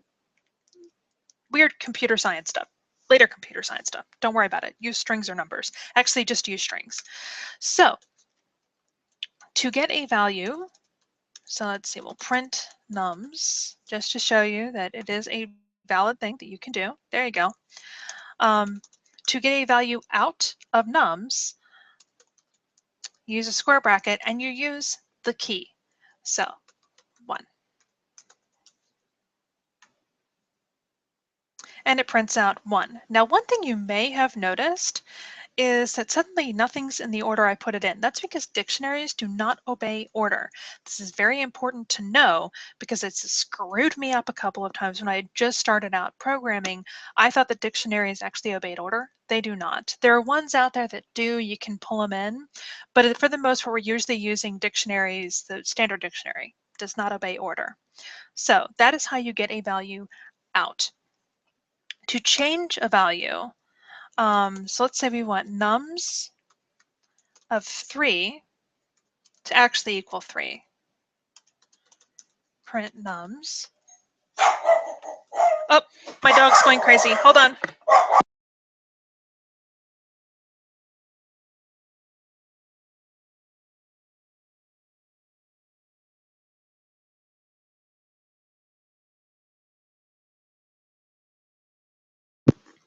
Sorry, my dog has to defend us against the delivery guy.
I have a very vicious miniature schnauzer who hates it whenever we get deliveries. So he will bark until we get an all clear that the door is closed and we are safe. So sorry about that. So basically, that is how you would change a value. Let me run this to show you. So now we see 3 actually equals 3. Now, if we want, some of the cool things we can do with this nums.keys. Now, anybody who's used Python 2 before will recognize this. You can get all the keys or all the values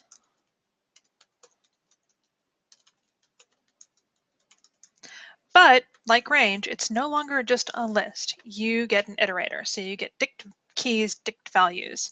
The way you turn it into a list is, once again, use the built-in list. As I said, in Python 3, I use the list much more often. The list, what's it called? The list built-in, much more often. And it's nice because it's really nice to get those like keys and values out because sometimes you just want to use them. So let's see. You can also, if you want to add, a value, you don't have to use append. You can just say nums, whatever the key is. So let's say 4 is equal to 4. And we'll print nums again just to show you that it worked. So now we have 4. See, ta-da, easy. And let's see. How do we remove something? Now you can't just set it to none. You probably don't want to do that. No, come on. The way you would do that is, I believe, pop 4, I think. Let's see if that works. Oh, let's print nums. Yeah, so you use pop. And pop just basically takes that value and spits it out into the ether and says you're no longer attached to this to this dictionary. And if we use it with a for loop, for num and nums, print num, it will iterate through the keys. So it knows to iterate through the keys instead of iterating through like key pairs or anything like that. So just a good thing to know. And that is dictionaries. The next things we have to go over are functions and modules. And what next? It's 11:36, so I'm going to take a 10-minute break to give my voice a bit of a rest since I'm getting very gravelly and clear. No. Oh, I want to edit you. And by the way, I'm going to totally rewrite the site because it has gotten, I didn't do this. It's one I've used for a long time, and look at how many ads they've added. This is ridiculous. It's a freaking countdown timer. How much bandwidth could you possibly use? So I'm going to give myself 10 minutes. You go get some coffee, walk around, get some water, and I'll meet you back here in 10 minutes.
Hello, everyone. Welcome back. My voice is now well rested. So let's move on to functions. Oi. Let me go back to Cloud 9.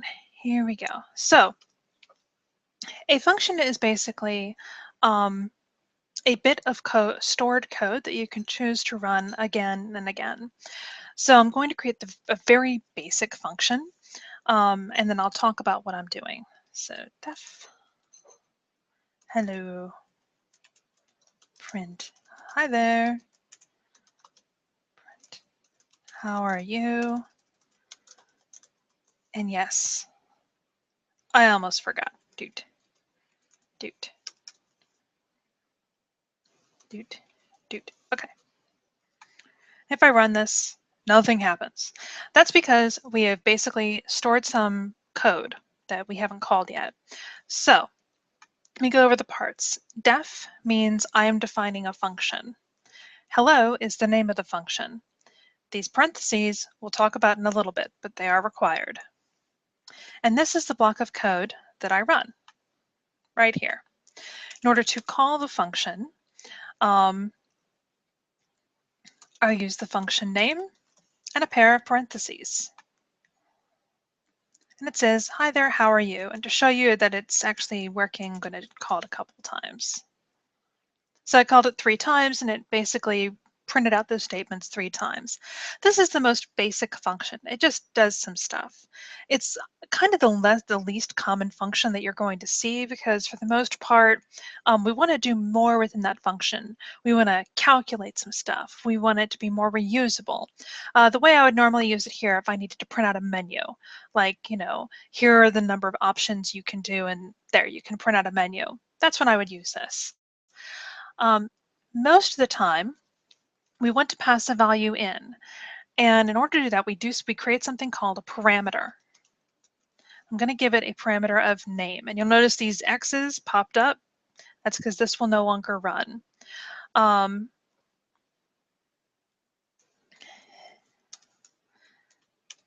me edit this a little bit so we actually use name. So what happens is if we pass a value in, it's going to be stored in name, and we can use it within the function. So let's say, hello, Maya. Let's pass in Maya. We'll pass in Jim. We'll pass in Gizmo. Let's run it and see what happens. So we say, hi there, Maya, how are you? Hi there, Jim, how are you? Hi there, Gizmo, how are you?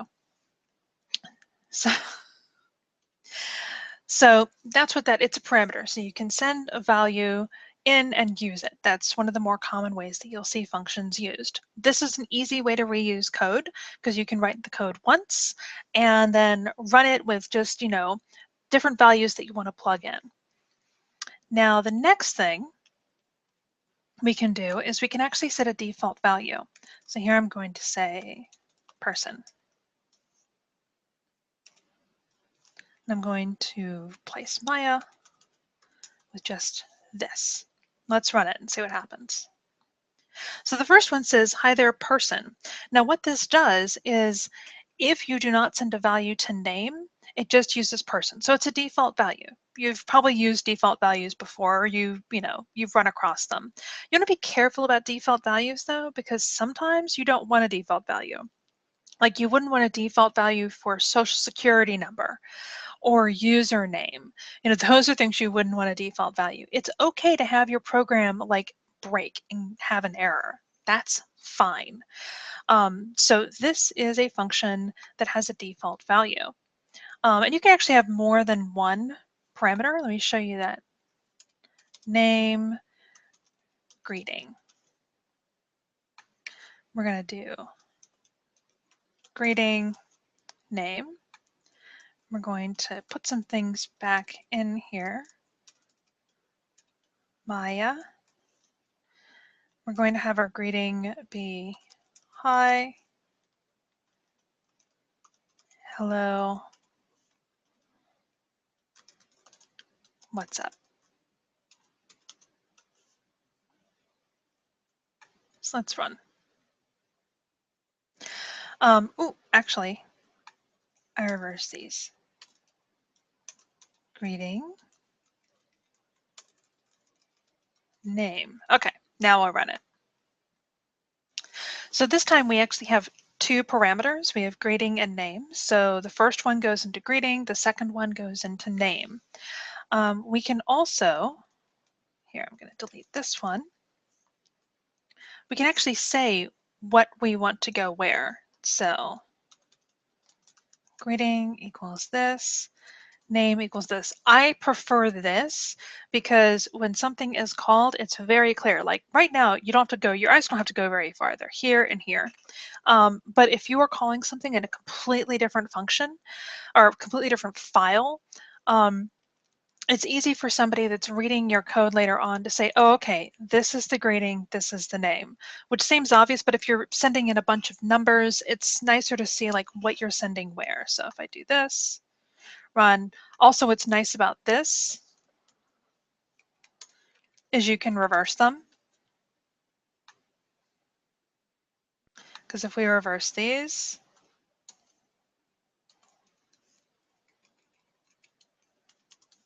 let me run it. If you don't say what parameter you're sending a value in for, it just goes 1, 2, 3. It just goes in order. So here we say Maya High, which makes no sense. Here we reversed it, but it works because it's like, oh, Gizmo goes to name, what's up goes to greeting. So it's okay. So that is, oh, extra comma, I guess that was fine. So that is how that works. So you can actually set default values. You can name the parameters, like when you call it, you can say what values go where. And somebody commented, could the parameter name refer to dictionary? Yep, you can send anything in. You don't have to send just strings. You can send in lists, dictionaries, objects, all kinds of things. You can send pretty much anything to a function, including other functions, which is in a more advanced class. So one thing you may see at some point, and I don't think this will do anything. I'm going to run it to see. It doesn't.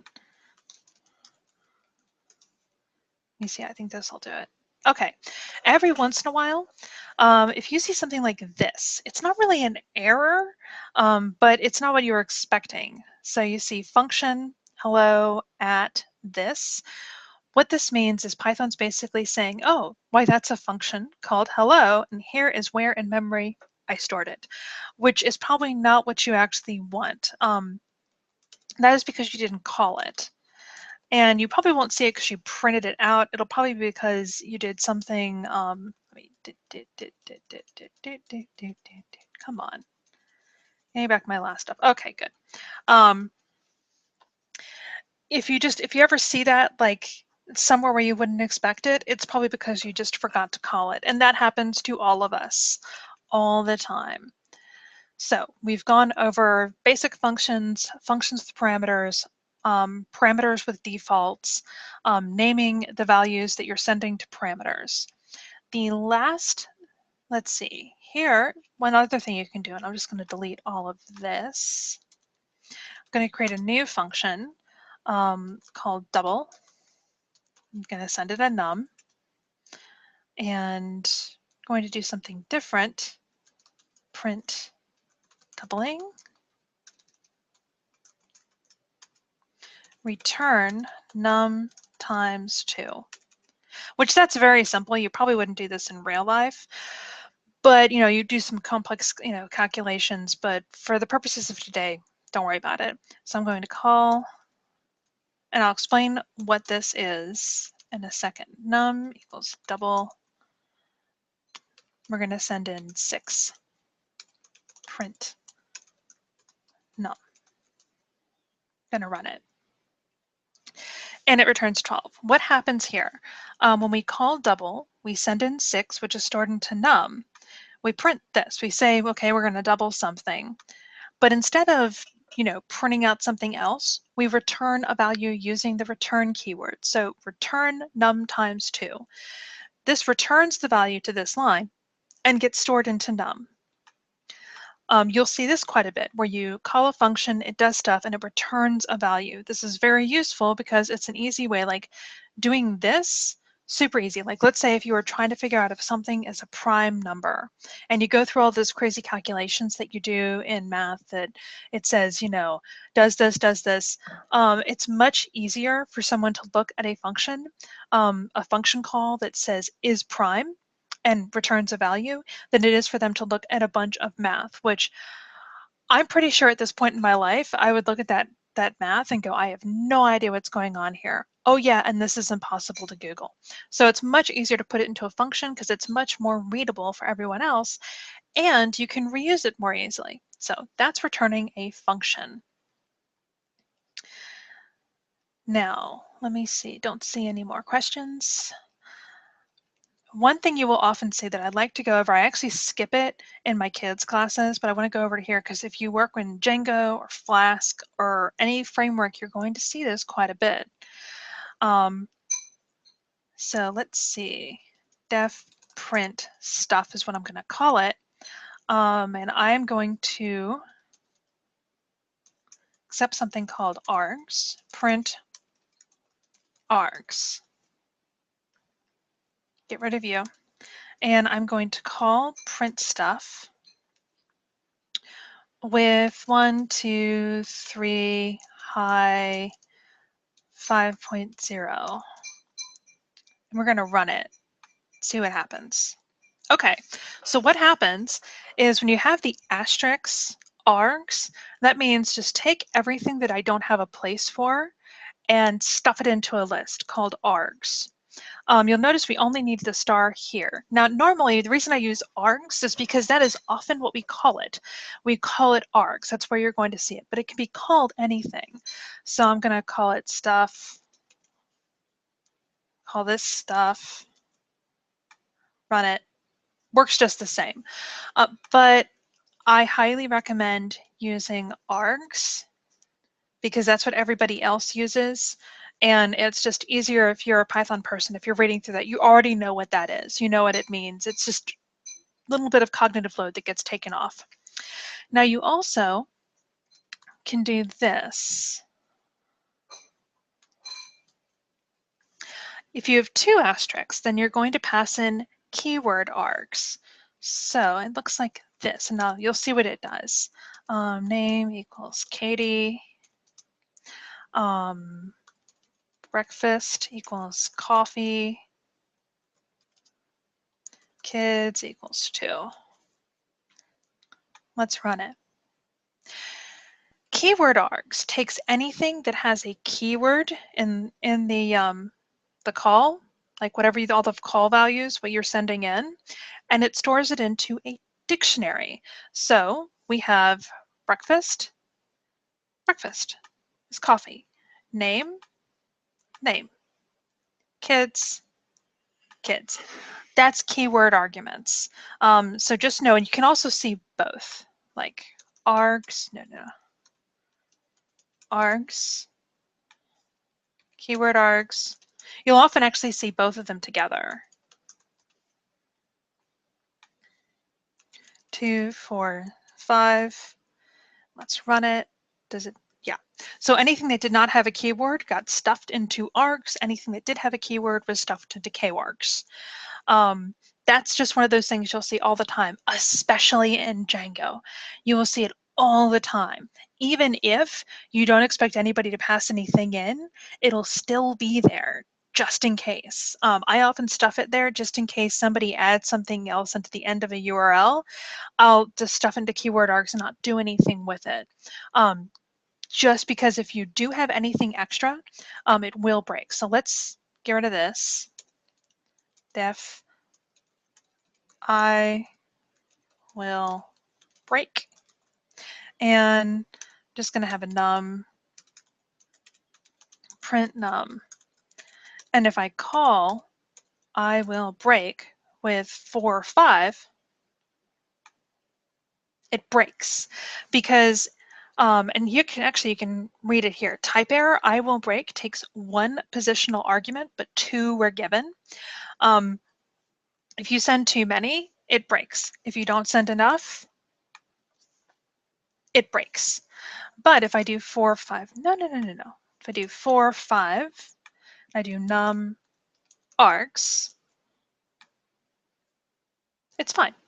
So that's one of the reasons why you'll often see that that you'll see people pop an args or a kargs even though they don't use it. It's just as a kind of failsafe because they know somebody might accidentally call it with too many things.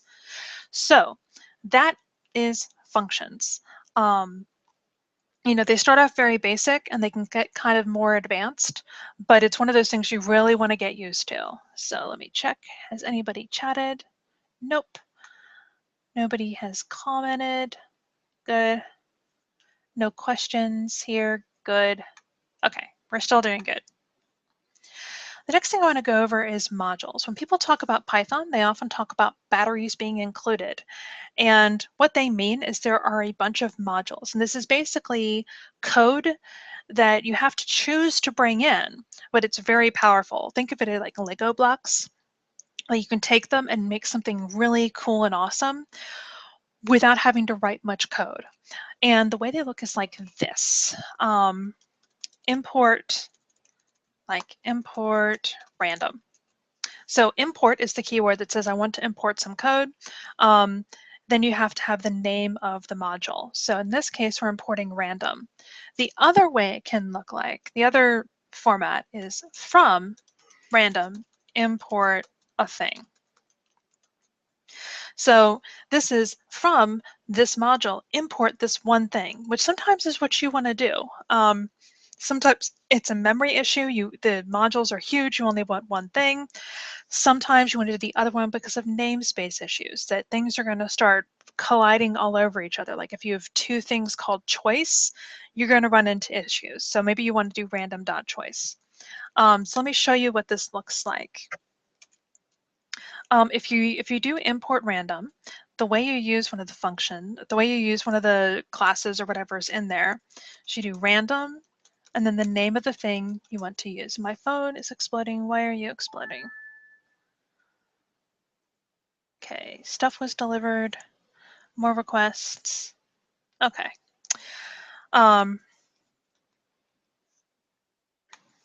N equals random dot, no, not random dot choice.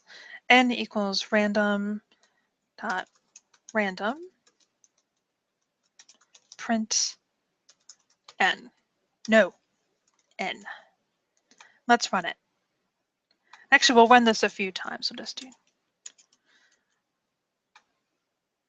No, it doesn't work. Sorry, derp. We need to do this a few times.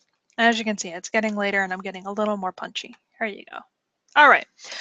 So if you just use import random, you have to use random dot the thing you want to use. Now you'll see this pattern quite a bit where you have the name of the module is the same as the thing you want to call. Happens all the time in many modules. It's just one of those things. So what we have here is we have a function called random, and it returns a number between 0 and 1 non-inclusive. Non-inclusive meaning you will never get 0, you will never get 1, no matter what you do. It just gives you a really long float. So here we have like 6, 3, blah, blah, blah, 6, 5. So this is a really nice way to get random numbers. Another thing I like to do is rand int. If you just want an integer, the fastest way to do it is this way. And I'm going to copy this, get a couple of them.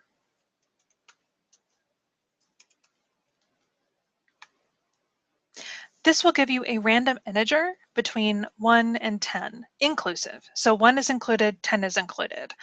One thing to know about random, it is a pseudo random number generator, which means good enough for most of us, might not be good for scientists.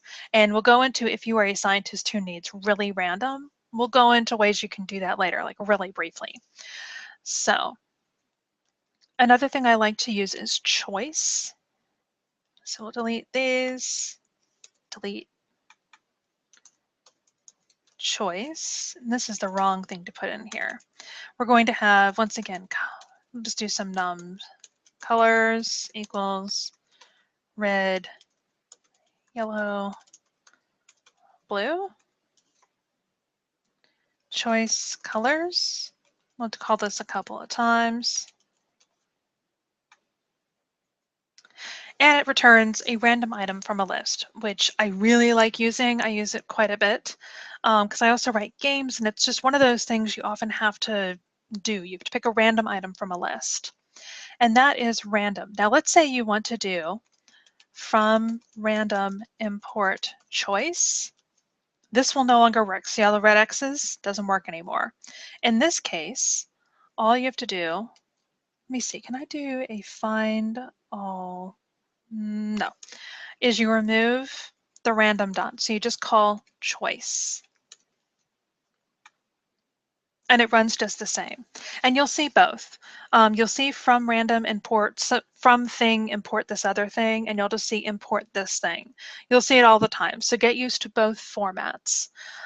And I would say if you're using, oh, and also you can use help. There's really no rhyme or reason like when you should use one or the other. It's kind of a personal choice and what the code requires. So if you're running into a place where you have two things called choice, then you would use random, random.choice.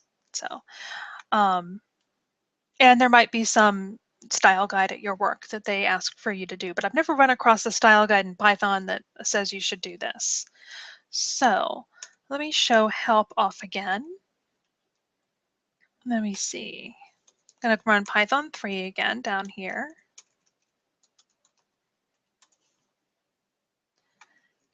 Oh, wait, just do this. Import random help random.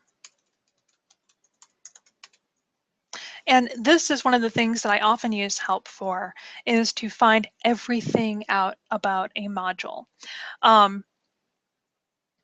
So here we go. The random one, I'll warn you, is very mathy. If you're not used to like math stuff, or if it's been a while since you've ever dealt with this, some of it might just feel like it's a little too much. But you can go through and it gives you all the things that you could possibly do. So samples, seeds, shuffles. So that is a good way to look into everything that like a module can do. Just import it and do help. No, come on. Go down. There we go. Okay. Let's see. So help works. And if you ever need a quick, and I'm going to make note, show off dir. And if you ever just need a quick thing where you're like, okay, I don't need the whole help. I just need the list of things I can do. Print. I'm going to do import random again. Print dir random. And that just returns a list of all the things you can call. As usual, ignore the double unders because those are used in special instances that you probably don't need to know about. Look for, let me move my head, look for all the stuff that doesn't have the underscores in front of it. So, choice, gamma variate, Gauss, random, that kind of stuff. So that is random. Another good one, we have a bunch of them. I'm going to look at the time. We only have 20 more minutes. So I'm going to go over a few of the ones that you should know. You should know date time because time is hard. It's taken us a long time to figure out calendars, and calendars are no joke. Now, when you use date time, you almost always do this: from date time, import date time. This is most of the time what you're going to see. And I'll just show you a few things.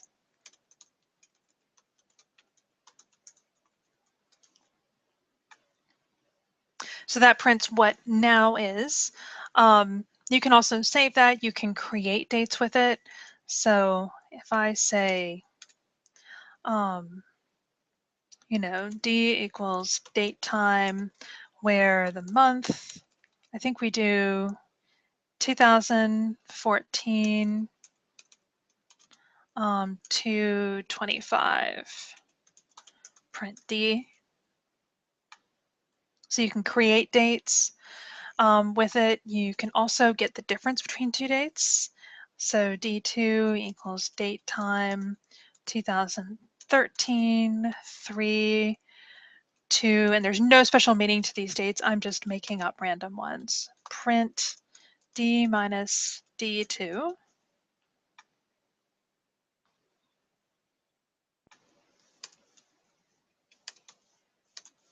Take time. So it shows you how many days difference there are between the two. And you can get specific values out of these. So you can say D.year. So 2014 is the year for that date time. Date time is one of those ones I highly recommend you sit down and read through, even though it's kind of boring, so you know everything you can do with it, because you will get people requesting you to do special formatting, to do, to do special math, and you don't want to write this yourself. I have seen so many people decide to do that. Let's see. CSV, I mentioned I work with spreadsheets a lot. If you have to deal with spreadsheets, I recommend looking into CSV. CSV is a way to import comma-separated variable files, and you can basically export any Excel spreadsheet into a CSV.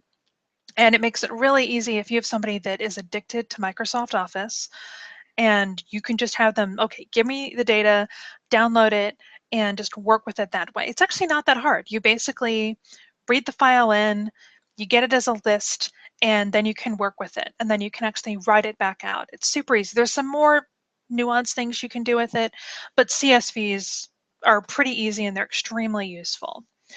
SQLite 3 will actually talk to a database, as long as it's an SQLite database. So SQLite is a database. It's a flat file. It runs very lightly. If you do any Django work, you almost always use SQLite 3 when you first start out. I like SQLite 3 a lot. It's light, it's easy to install, you don't have to start processes, there's no like security crap to deal with if you're just doing stuff on your local, and it's really easy to move the database because you literally go and move it. It's great. And that is how you can talk to SQLite 3. So if you do any database stuff or you want to learn databases, that's a good place to start. And yeah, I'm sorry I'm not demoing any of these, but we're down to 15 more minutes. To learn more, let me see, where's Doug's book? Do I have it here? Be right back.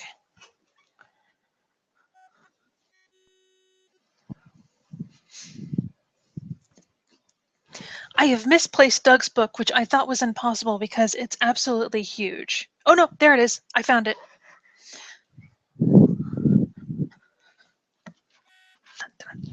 No, I didn't. Doug Hellman wrote a book called The Python Standard Library by Example.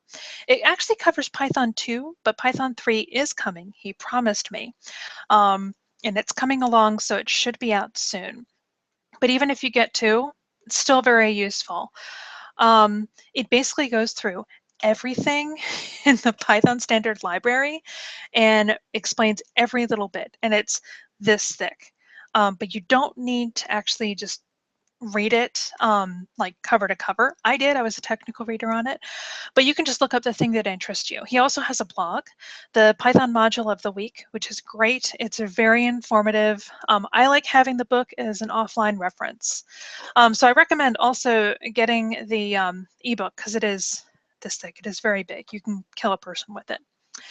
And also the docs, the Python docs, which I have linked in the showcase, are very good.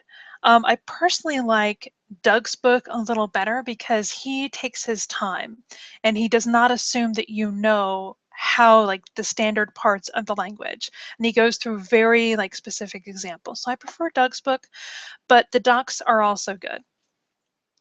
So with our last 15 or 14 minutes, what next? There was a problem when Python 3 came out that people just didn't port over. But at this point, almost all of the major libraries have ported over. Now you may see me, I'll have to like look up a few of them, but most of them have. WebDev, let's see, Django. Django is an extremely popular web framework. It comes with a lot of tools, very easy to set up. I use it at work. I actually have an API written in it using Django and Django REST framework. It's great, and it now works with Python 3. I'll be converting over to it real soon now. Flask.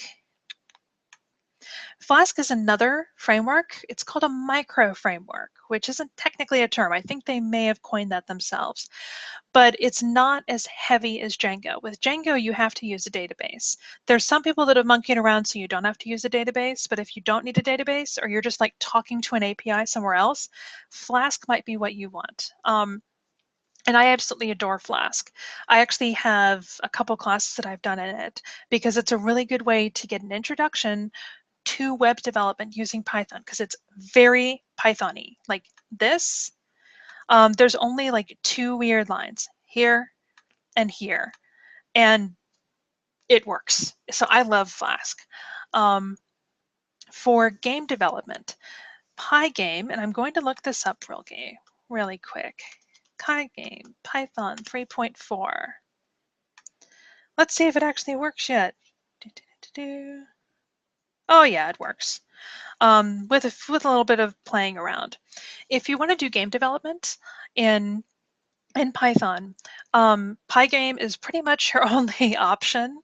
I really love Pygame. Actually, you know what? I actually really love Pygame, even if I'm not doing a game, because I find it much easier to do interfaces in Pygame, like actual desktop interfaces, than to use something like tkinter, which is what comes with Python to create interfaces. I find this much easier to work with. And it's got pretty, it's just easier to make it pretty. So you can create games in it. They even have a thing called Pyweek.org. Pyweek.org is a couple times a year, actually I think it might be monthly now, challenge where in a week you write a game with the team and everybody wins. If you finish the game, ta-da-da, you win. Or no, they have actually started picking winners. But yeah, you can win. I don't think there's actually any prizes unless somebody donates prizes, but it's a lot of fun if you do want to do game development. And game development's not a bad way to learn how to develop. For science stuff, we have SciPy. SciPy is actually a collection of projects.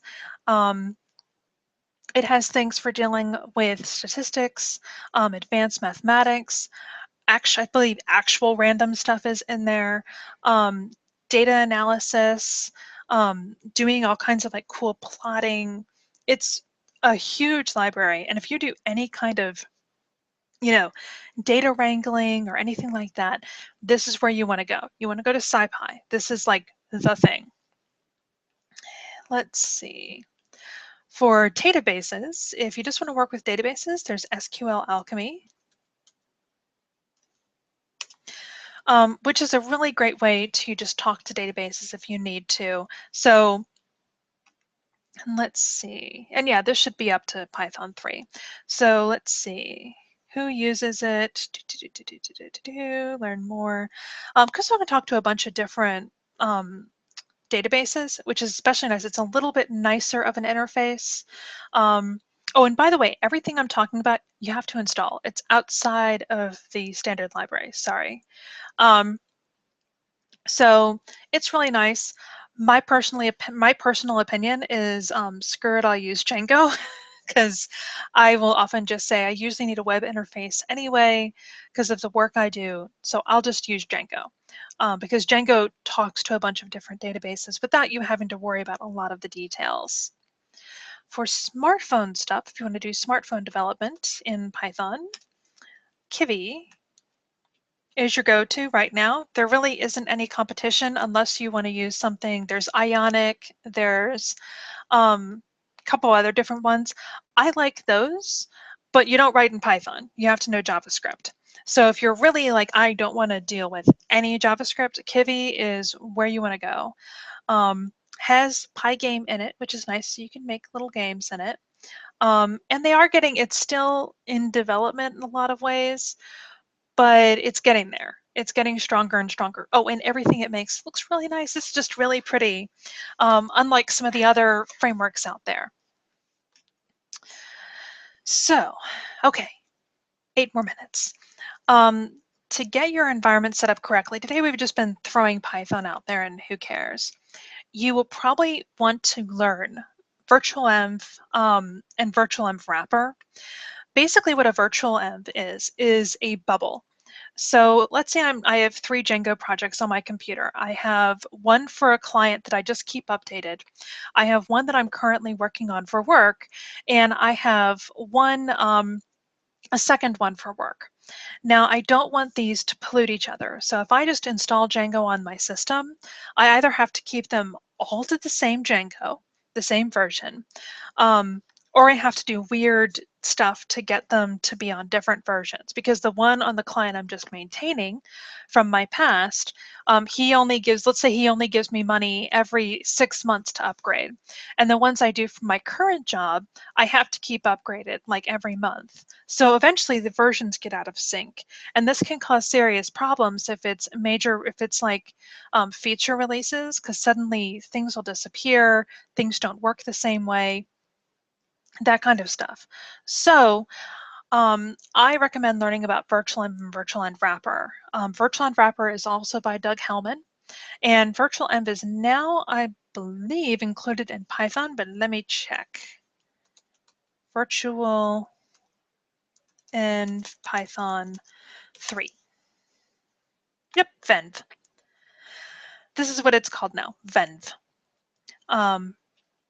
So you basically create a new one, and it creates these little separate pockets so that everything you install is in its own separate place. Much nicer. Virtualenv wrapper makes it easier to use it. So basically, I would say install virtualenv wrapper, and then that'll create all the virtualenvs for you. And one day we will have a tutorial on using them, on setting up your local instance correctly. Pip is another thing you will need to get familiar with. Pip Python 3. Let's see. Actually, let me see. I could have sworn pip, I think pip comes with Python 3. But if not,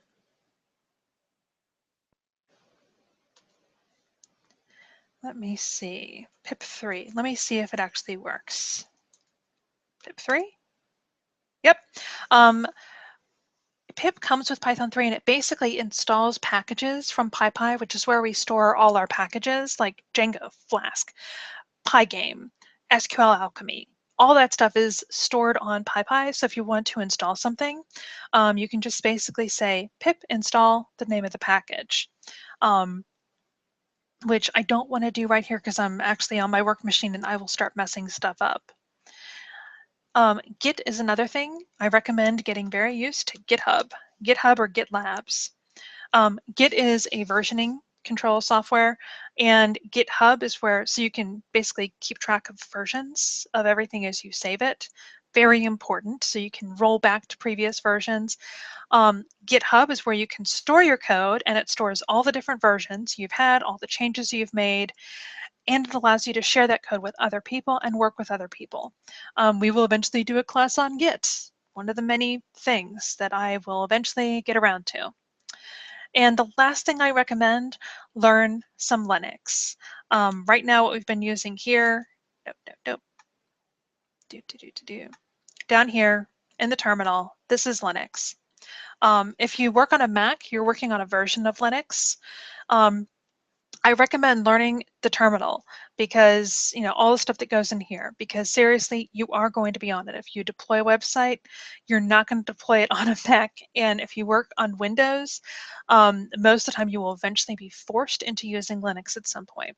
So learn some Linux. There's some Codecademy courses out there, some Udemy courses. It's actually a lot easier than people make it out to be. You just learn a few new commands, and that is the end of my class, and I don't think I have any questions, and everyone seems very quiet. Let's see.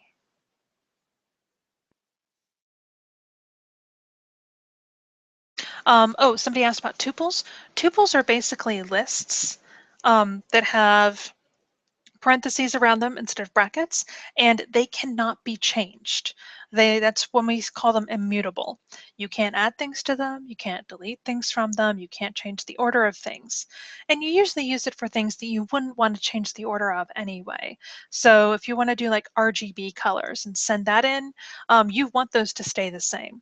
So that's when you would use a tuple. Often if you use something in Python and it returns a tuple, that's really common. It just means this thing cannot be changed. So that is all I have today, and I don't see any questions. So thank you, everybody. If you want to see this class later on, or you came in towards the end, or you want to review, you can go to my YouTube channel. It's linked over in the showcase. It's linked over in the showcase. And actually, let me pull up a link to my YouTube channel and just paste it into the chat so that everybody will have it. Creator Studio. Oh, and I've now removed, hidden all of the things like my dog howling and videos of my kids. So it's now actually just all my classes. I did that this morning for you. You're welcome.